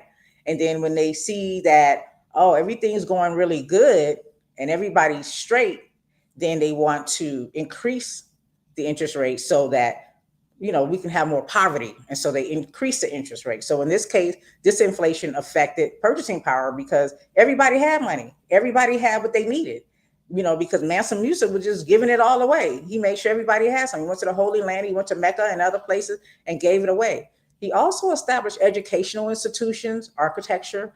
Some fine buildings were built on behalf of his wealth. And he spreaded Islam. And for those of you who don't understand what Islam is, Islam just means peace. So he spreaded peace, the teachings of peace all over the world or all over the continent where he resided at that time. So yeah, he was known for his wealth in establishing Mali as a center of learning and culture during the medieval period. So shout out to Mansa Musa, shout out to Michael B. Jordan and Ryan Coogler, who were reading up a documentary on him. And I just bring all of this up, and I hope it kind of makes sense to you guys. It's, ties all together to how, the system is manipulated, and it's intentionally manipulated in so many different ways. It's manipulated to keep us looking down on others and not up at those who are causing all of the grief. And that's the 1% or the 10%. Looking at them, I gave an example of how we get mad at people who we claim are taking our jobs, but nobody is talking about the person who's giving them the job, who's giving them lower wages. Those are the people. That's where you cut the head off. At the head, you cut this. That's how you get rid of the snake. You cut it off at the head. But they do things to keep us focused on the wrong things. And y'all know I'm good for saying y'all be worried about the wrong thing. A lot of us do, but it's intentional. It really is intentional. And I just kind of want to just, give these breadcrumbs and just food for thought so that you can have a critical analysis of what's happening and understand how valuable you are in this whole process. And that includes the political arena. Okay, not just your favorite team, not just the Cowboys, baby, not just the NFL, not just the NBA. More importantly, what's going to change your life is this political arena. And these parties aren't the same. I need to reiterate that before we close that. They are not the same. I've talked about Marjorie Taylor Greene. I've talked about how now she's on an apology tour after she was one of the worst one of the worst people. Again, she represents Georgia. Just to refresh your memory, Jasmine Crockett. Shout out to my girl. I love her. Beautiful woman, beautiful spirit. She's one of our fighters, our freedom fighters, and she's about it. Y'all protect her at all costs. That was the one when she, when Marjorie Taylor Greene came for her, she called her bleach blonde, bad built, butch body. That's who I'm talking about. She's on a whole apology tour, and I don't bring up her name to make her more popular or relevant, but there's a lot of MGTs out there. There's a lot of Marjorie Taylor Greenes out there that will switch up on you when they're not getting what they need. And you can go back and revert to last week's show to get a more understanding of what she's doing. Now running for Senate, Trump then chewed her up and spit her out, and she's not respected in the Republican arena. And now she's put her middle fingers up to them and trying to keep her constituents, because you guys know we have a midterm next year. And she's trying to move up the ladder. And this is what the devil does. The devil is the master of confusion, the author of confusion, and the master of deception. So don't get bamboozled. So I just use her as an example for many people in positions as she is, that will try to manipulate you and try to sway you and make you think that she's changed. I heard her say it out of her own horse's mouth, what they call Neanderthal mouth, out of her own Neanderthal mouth. On The View, she said that she has not changed, because people were clutching their pearls like, oh my God, who is this woman? Who is this woman who supported the insurrection? Okay. She was a violent supporter of voter suppression. Okay. And, she was just out there she was being a MAGA. If you know what a MAGA is, then you know that's who she is. And she said she hasn't changed. She's just talking softer. It's funny how, and there's a real thing, the Southern strategy, they use white women to use a little girl voice. Y'all, I'm not making this up, but they use white, blonde, blue-eyed women, and they get them to talk like this, but they could be saying something so fucked up. They could be saying everybody should die because they're saying it so sweet. They use that to manipulate people, because they know people listen to sounds and tones and rhythms that they're not critically thinking about what's coming out of people's mouth. So she's talking softer, hopefully to get people to forget who she really is, per se, and the things that she's done. Yes, The Miseducation of the Negro by Carter G. Woodson. Thank you so much for that. I encourage you guys to read that book. Yes.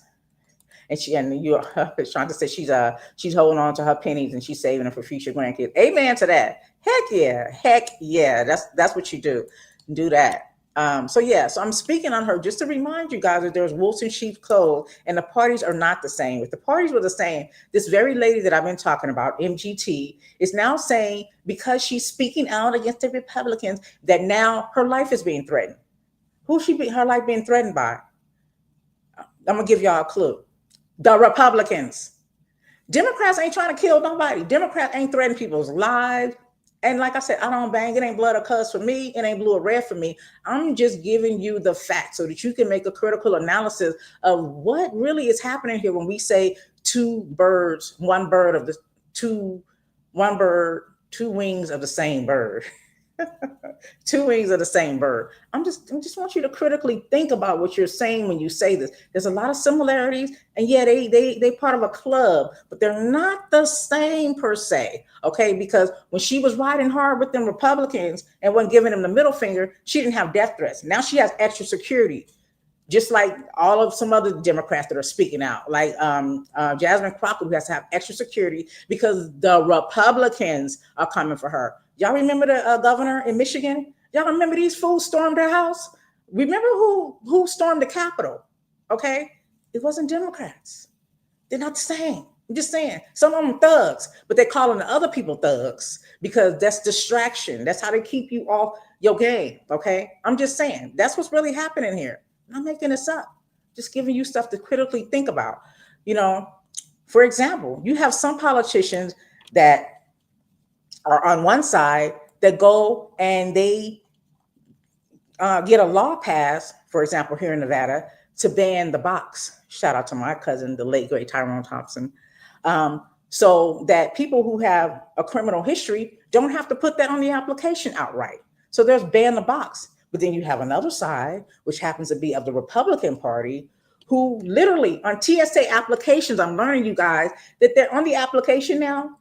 They're asking you, who do you pledge your loyalty to? They're asking who you pledge your loyalty to. This is what the application says when you're applying for a TSA job. Okay. The man told you he wanted to be a king. He literally said, I want to be dictator for a day. Another critical thought. A dictator for a day. What does that really mean? Because if you're a dictator, that means that's infinite. It's infinite. Let somebody come over and take you out. And United States will do that. They'll bring their military over and pull you up out of here if they tired of you, if you're not, abiding by what they want you to do in your country. A dictator for a day. Okay. So just for him saying it lets you further know how he felt about what he wanted to do when he came into office, which was rule indefinitely. Dictator for a day. Just something to think critically about. Just don't let people just say stuff. Okay. So one party again is on the application is asking you to pledge your allegiance to them. And then the other party is trying to make it easier for you to get a job. So you ain't got to bring up your criminal history because that's going to deter people from hiring you. Okay. Also, the TSA, mind you, remember this man, he's bringing in white Africans and pushing out brown people, saying that these white Africans are being oppressed, and people who don't go study and do the knowledge believe it. And so he's also the TSA. A lot of the employees now that are coming in are this is a man who's making it mandatory for you to get a CDL license to be able to speak English. To be able to get a driver's license, you have to be able to read and speak English. Okay. Are hiring Polish, non-English speaking people. Okay. I talked about cons. I talked about extortionists. Yeah. And now I just need y'all to critically think about what's happening right now. I need y'all to understand that. Okay. Don't get distracted by these Epstein files. It pisses me off when I hear people talk about them so much. I understand, these people are violent. They're rapists. This is the culture. Okay. We come from that. We come from that culture. They enslave people. They rape them, men and women. This is what they do. It's just a nasty culture. Okay. And really nothing's going to come of it. And I say that being realistic, looking at the analysis, looking at the facts and the data and the detail, looking at the very fact that this man who has been accused of sexually abusing someone and had many accusations and 34 felonies is actually the president of the United States. So why do I want to talk about the Epstein file? What's going to happen? What's going to come of that? What is going to come of that? Okay. Nicki Minaj, I'm just going to touch on it lightly. A lot of people are trying to, talk to her nicely and say, lady, you being used. You're being used, right? Y'all heard about the story, right? Y'all heard about the story. So you have Nicki Minaj who came and did this whole press conference. And I'm going to go over time because y'all, I really came into this saying I was not going to be here long because I wasn't really feeling well. I had a good time last night, but I was kind of feeling like my allergies was getting the best of me. So I was like, let me just try to get an hour in. But I don't know why I lie to myself. But I didn't lie to you.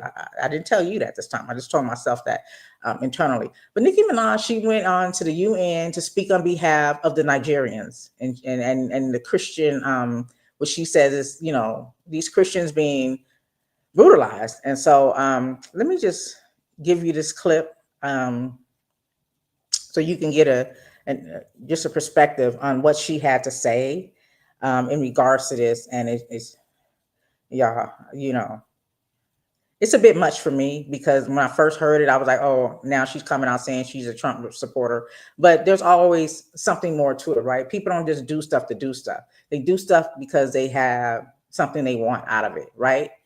It's even just as simple as eating. We eat because we need to fulfill our hunger. And she spoke at the UN regarding the Nigerians and the Christian, which she says they're being brutalized. Yeah, I'm gonna play this, and then we'll talk about that. Well, thank you, Ambassador Waltz, for this invitation. It is an honor to stand on this stage with you and the other distinguished speakers here today to shine a spotlight on the deadly threat faced by thousands of Christians in Nigeria. I would like to thank President Trump for prioritizing this issue and for his leadership on the global stage in calling for urgent action to defend Christians in Nigeria, to combat extremism, and to bring a stop to violence against those who simply want to exercise their natural right to freedom of religion or belief. I stand here as a proud New Yorker with a deep sense of gratitude that we live in a country where we can freely and safely worship God regardless of one's creed, background, or politics. No group should ever be persecuted for practicing their religion, like I recently stated on social media. And we don't have to share the same beliefs in order for us to respect each other.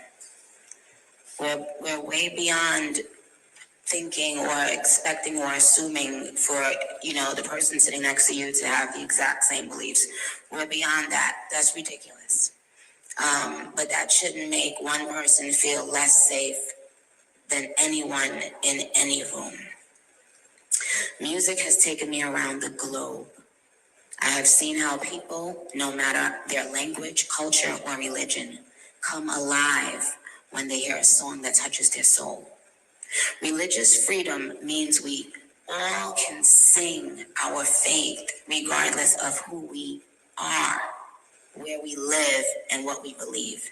But today, faith is under attack in way too many places. In Nigeria, Christians are being targeted, driven from their homes, and killed.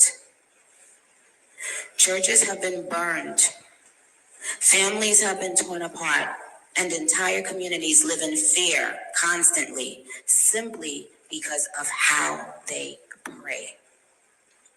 Sadly, this problem is not only a growing problem in Nigeria, but also in so many other countries across the world, and it demands urgent action. And I want to be clear. Protecting Christians in Nigeria is not about taking sides or dividing people. It is about uniting humanity. Nigeria is a beautiful nation with deep faith traditions and lots of beautiful barbs that I can't wait to see. When one's church, mosque, or place of worship is destroyed, everyone's heart should break just a little bit. And the foundation of the United Nations, with its core mandate to ensure peace and security, should shake. I am joined here today by peace builders, by faith leaders, by those who saw violence, saw rising intolerance, saw the threats clearly before us, and chose not to look the other way. I am inspired by their work to build interfaith ties, to see the humanity across the lines which might divide us, and to fight for security and liberty for all those who pray. I look forward to our discussion today, and I hope it will encourage deepened solidarity for us to urgently work together to ensure every person can enjoy the right to believe, to worship, and to live in peace.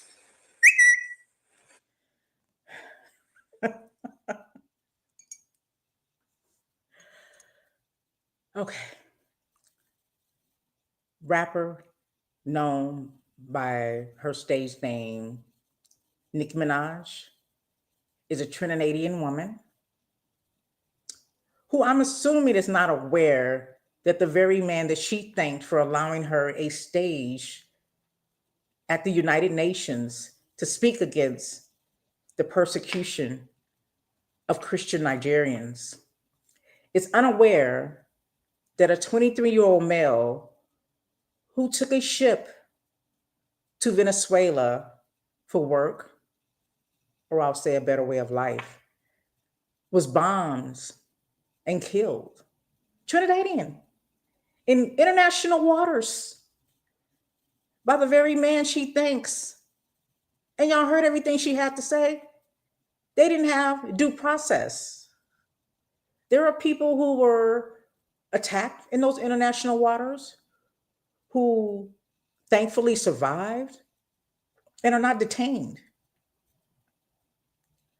But you go to Nigeria as a point of reference because you are against Christian persecution. Do you know that the man who allowed you a stage at the United Nations is currently taking out a whole country of Muslims.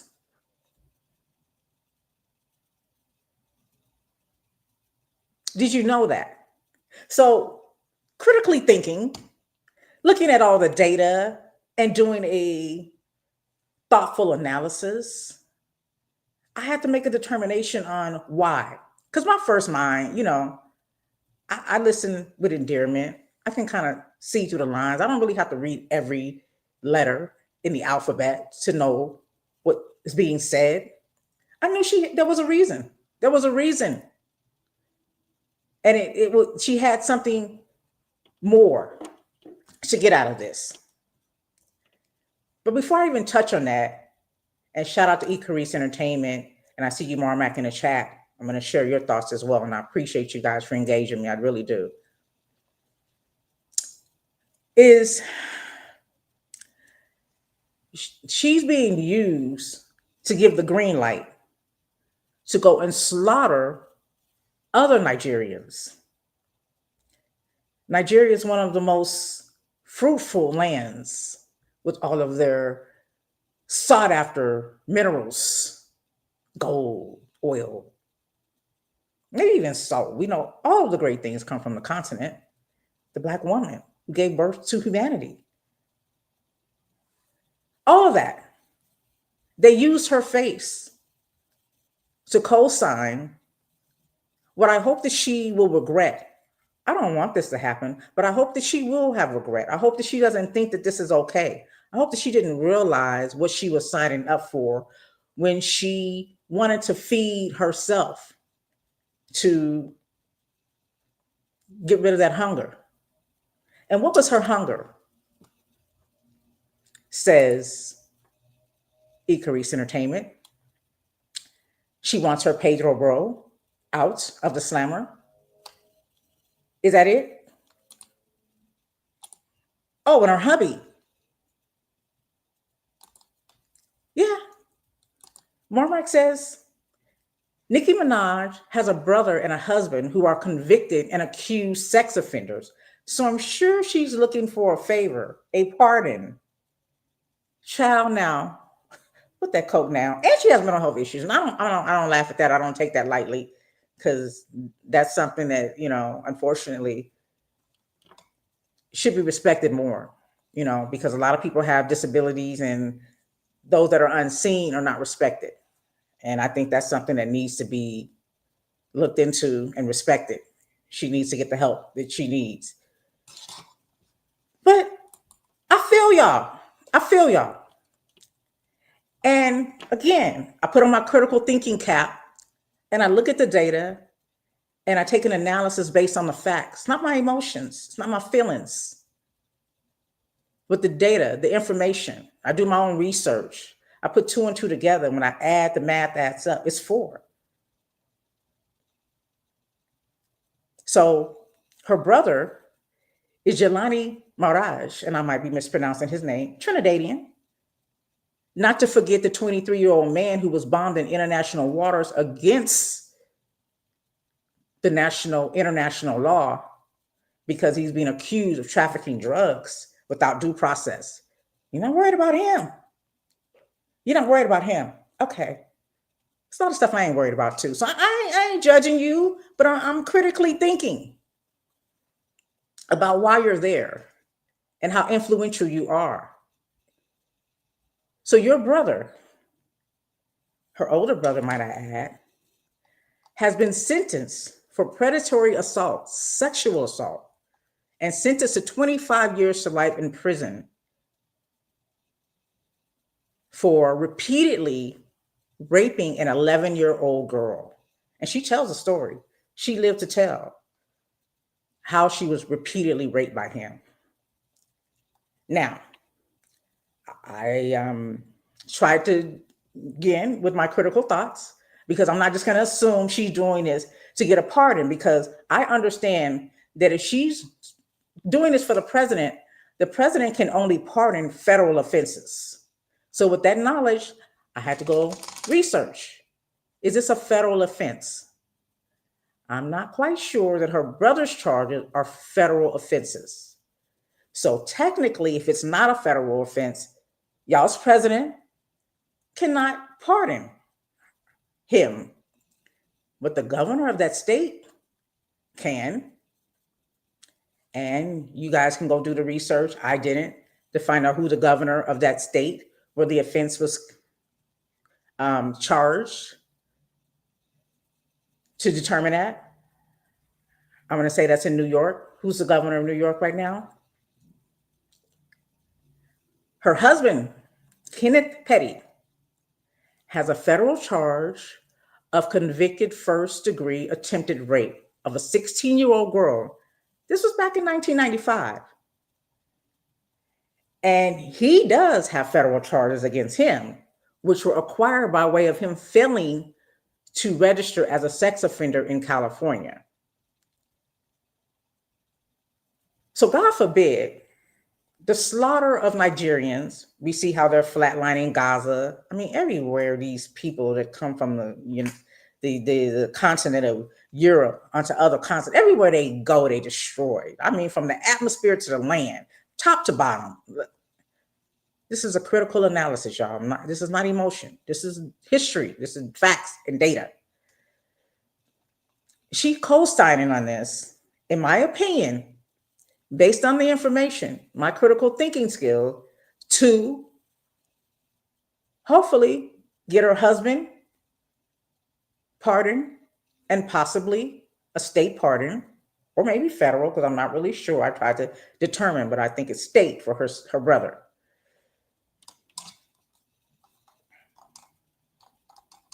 Okay. And good afternoon to you. Thank you for joining me, Mr. Jones, on Facebook. I appreciate it so much. It's creepy, isn't it? It's creepy. Everywhere these people go, before we close out, and I'm going to try to wrap this up in less than 10 minutes. Everywhere these people go, they bring damage. I'm thinking about Thanksgiving again. They came here and caused havoc, brought disease, took lives, stole, raped, murdered. This is facts. And they celebrate because some, not all, because many died that came over here with that bullshit, survived the brutal winter. And so they feasted in gluttony with their king disease mentality.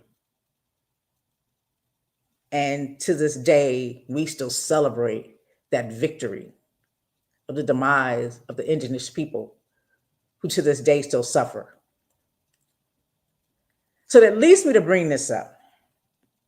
There is a story, you guys, and I'm going to play the clip. Again, I'm going to try to wrap it up fast. This happened, I think, in the summertime, but it's now trending. The story just came to light. We can only know what we know. Yes, they are out of control. I agree. But how do we gain control? We have to have our independence, our own systems, buy from each other, educate our own, make sacrifices. Two men, Texas men, indicted on planning to take over for an island to kill all the men. This was their plan, to kill all the men and enslave the women. I'm gonna let y'all guess the complexion.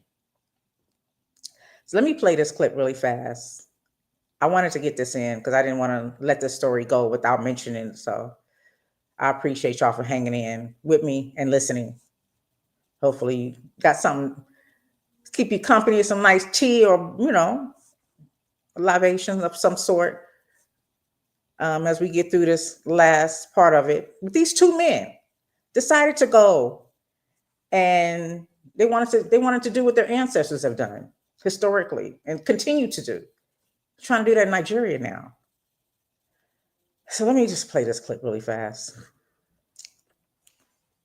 The confidence of mediocre white men is completely unmatched, because what do you mean these two men below me, Tanner and Gavin from North Texas, were going to attempt to take over a Haitian island that had 87,000 inhabitants, overpower the entire island, unalive all the men, and turn the women and children into smeck slaves? These two are sitting behind bars right now. They faced life in prison for this. They also had CSAM on their devices, but they were arrested back in July. The details of this case, though, are just surfacing. So essentially, their plan was to take a sailboat and bring it down to Haiti and enact this plan that they've been training a year for, okay? But don't worry, they weren't going to do it alone. They were going to recruit the homeless population of DC. That is correct. I haven't read a headline this ridiculous in quite some time. You were going to try to take on 87,000 people, one, and two, you were going to try to take on the gangs in Haiti? Haiti. The confidence of mediocre white men. My name is Mercedes Chandler. Give me a follow. Are you onto my face again? Thank you. So it's the caucasity of it for me, y'all. It's the caucasity of it. But if it's in your DNA, it's in your DNA. It's just, it's not on you, it's in you. Okay? Bad or good, it's in you. It just reminds me of, again, thinking about Thanksgiving, how they invaded this country and took over and claimed they were bringing Christianity to the indigenous people. But what they brought was their Christianity, which is the same thing they're trying to feed to us here in the United States, which is white nationalist Christianity. It's the same thing they fed to the enslaved people. There's somewhere in their Christian Bible, it said that obey your master, that it was okay for them to rape, beat, and force us to work sun up to sundown at any given age. That's their Christianity. They still swear by it. Got people to vote against their interests based on their white nationalist Christianity. The cold part about it is Christianity does not come from these white men. Christianity comes from Ethiopia. Christianity comes from the continent. How many of y'all have an Ethiopian Bible? The original scripture. And when we talk about Christianity, are we talking about what people spoke on, their reporters? Because these are all news reporters. Jesus did not put his specifications by way of his mouth in this book. These were people taking the data and putting it in the book.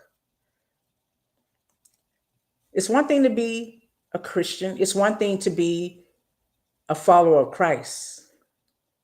So if you studied what he did, you would know that these American white nationalist Christians are opposite of what Jesus helped the poor, the sick, the lame, the ones who got cast out.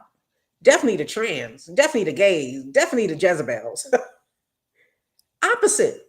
Those who were migrating from other countries because there was no borders, like it was just land.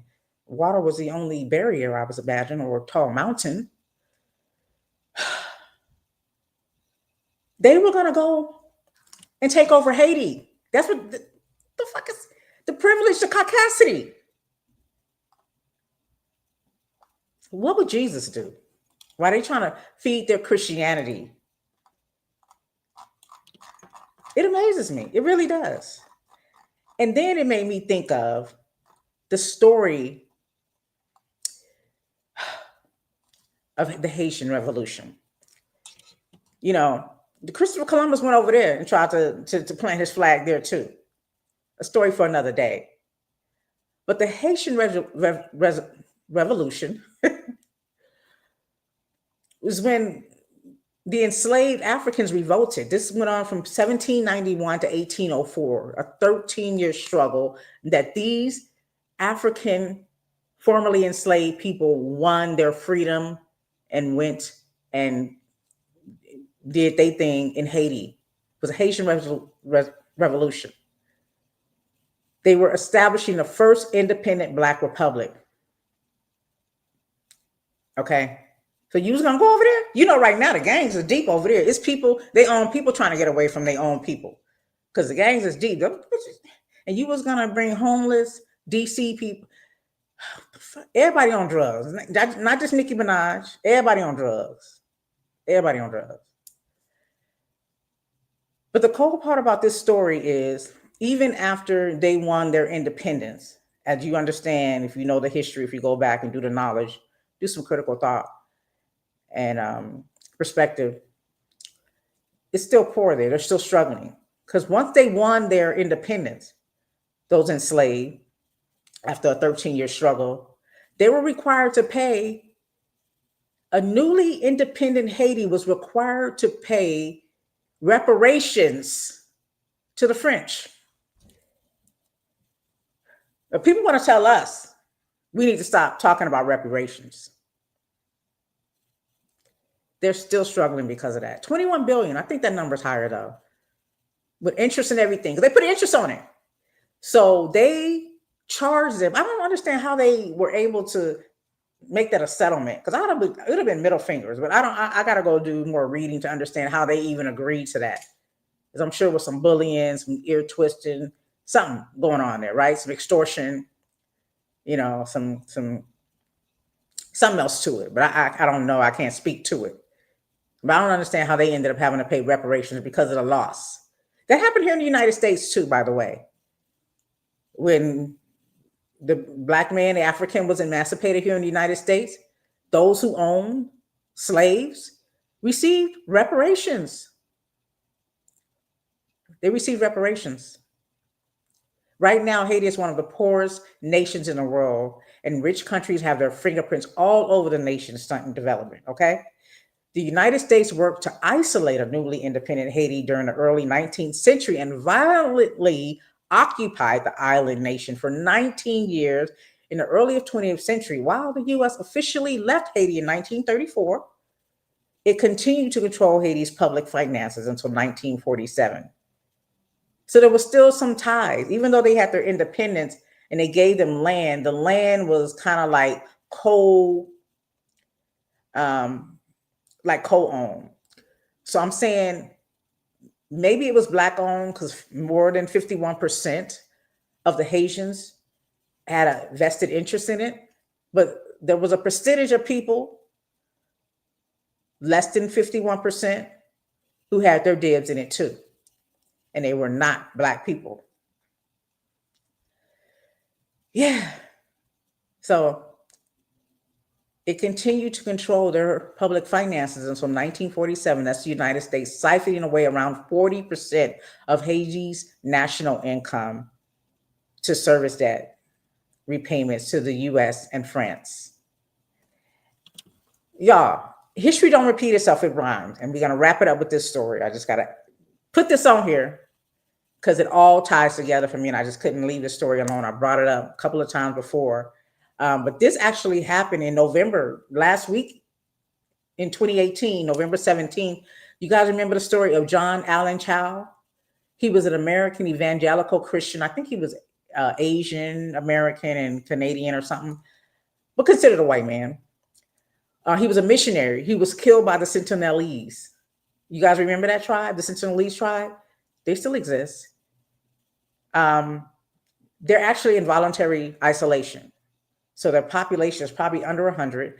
But this man went over, first of all, he paid a fisherman, I think it's 25 pounds, I don't know, $400 in US dollars in 2023 to take him near the island. Now it's prohibited for people to go to this island. That is their land. If you come, they have the green light to take you out. If they feel like you're a threat, you getting too close to their land, they can just get that bow and arrow and handle you. By law, they got a license to kill, like some police officers here in the United States. Yeah, so he paid somebody to do it. These people that was unlawful, so they were arrested later. But he wanted to introduce Christianity to these Sentinelese people. The caucasity. Like, they need you to tell them how to live and they living? And all they want you to do is be left alone? The caucasity. So this guy, John Allen Chow, he expressed a clear desire to convert the tribe, to convert them, minding their business, drinking their water. He go all the way over there. Mind you, all the corruption all over the world, here in the United States, you want to go to an isolated island where it's against a lot of bother them. It's literally against a lot of bother them. And it's lawful for them to stop you from bothering them by any means necessary. You decide this is your purpose in life. So you took your caucasity having ass over there because you said that You wanted to convert his tribe, and you were aware of the legal and moral risk he was taking by his efforts. He wrote this in his diary, and he said, Lord, is this island Satan's last stronghold? You don't even know nothing about it because you can't go over this. How would you even know how bad it is if you can't even have access to it? You just over there meddling because you just can't be peaceful. It's like in your DNA, it's in you, not on you. You just meddling. He said, Lord, is this land Satan's last stronghold where none have heard or even had the chance to hear your name? How would you know? The caucasity. He said, the eternal lives of the tribe is at hand. And I think it's worthwhile to declare Jesus to the people. Please do not be angry at them, oh, or at God if I get killed. Don't retrieve my body.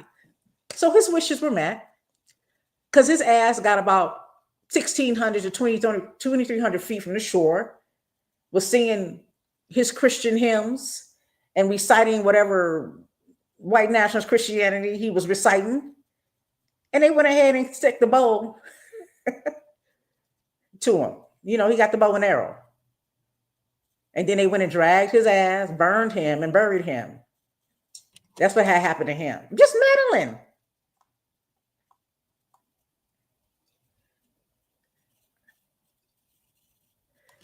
Ironically, this man was awarded in 2018 a Darwin Award, or I should say humorously.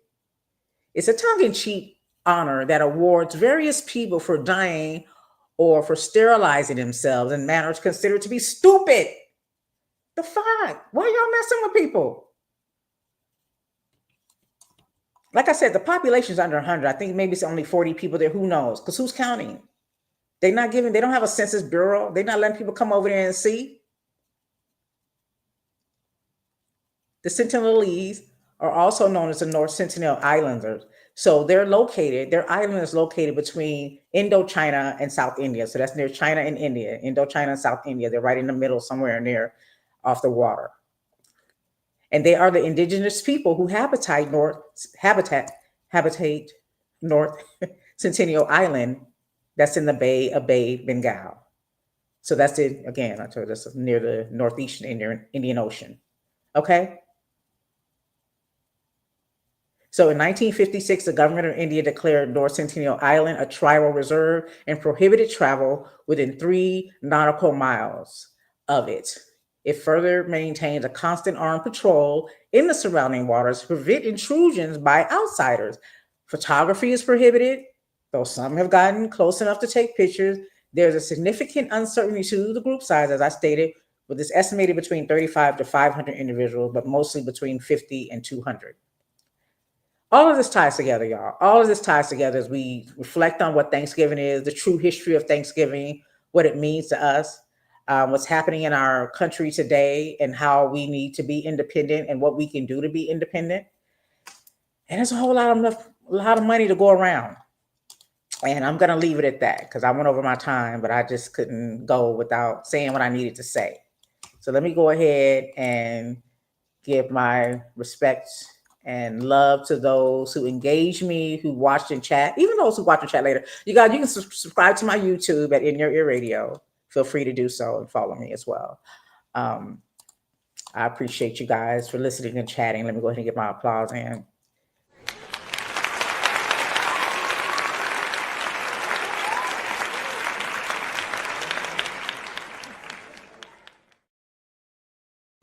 Until next week, you guys, I hope you enjoy the rest of your Saturday, the rest of your week. I pray that you all have good health, are blessed with wealth, physically, mental, all of those things, love and respect. Thank you and have a great, great, great Saturday. Adios.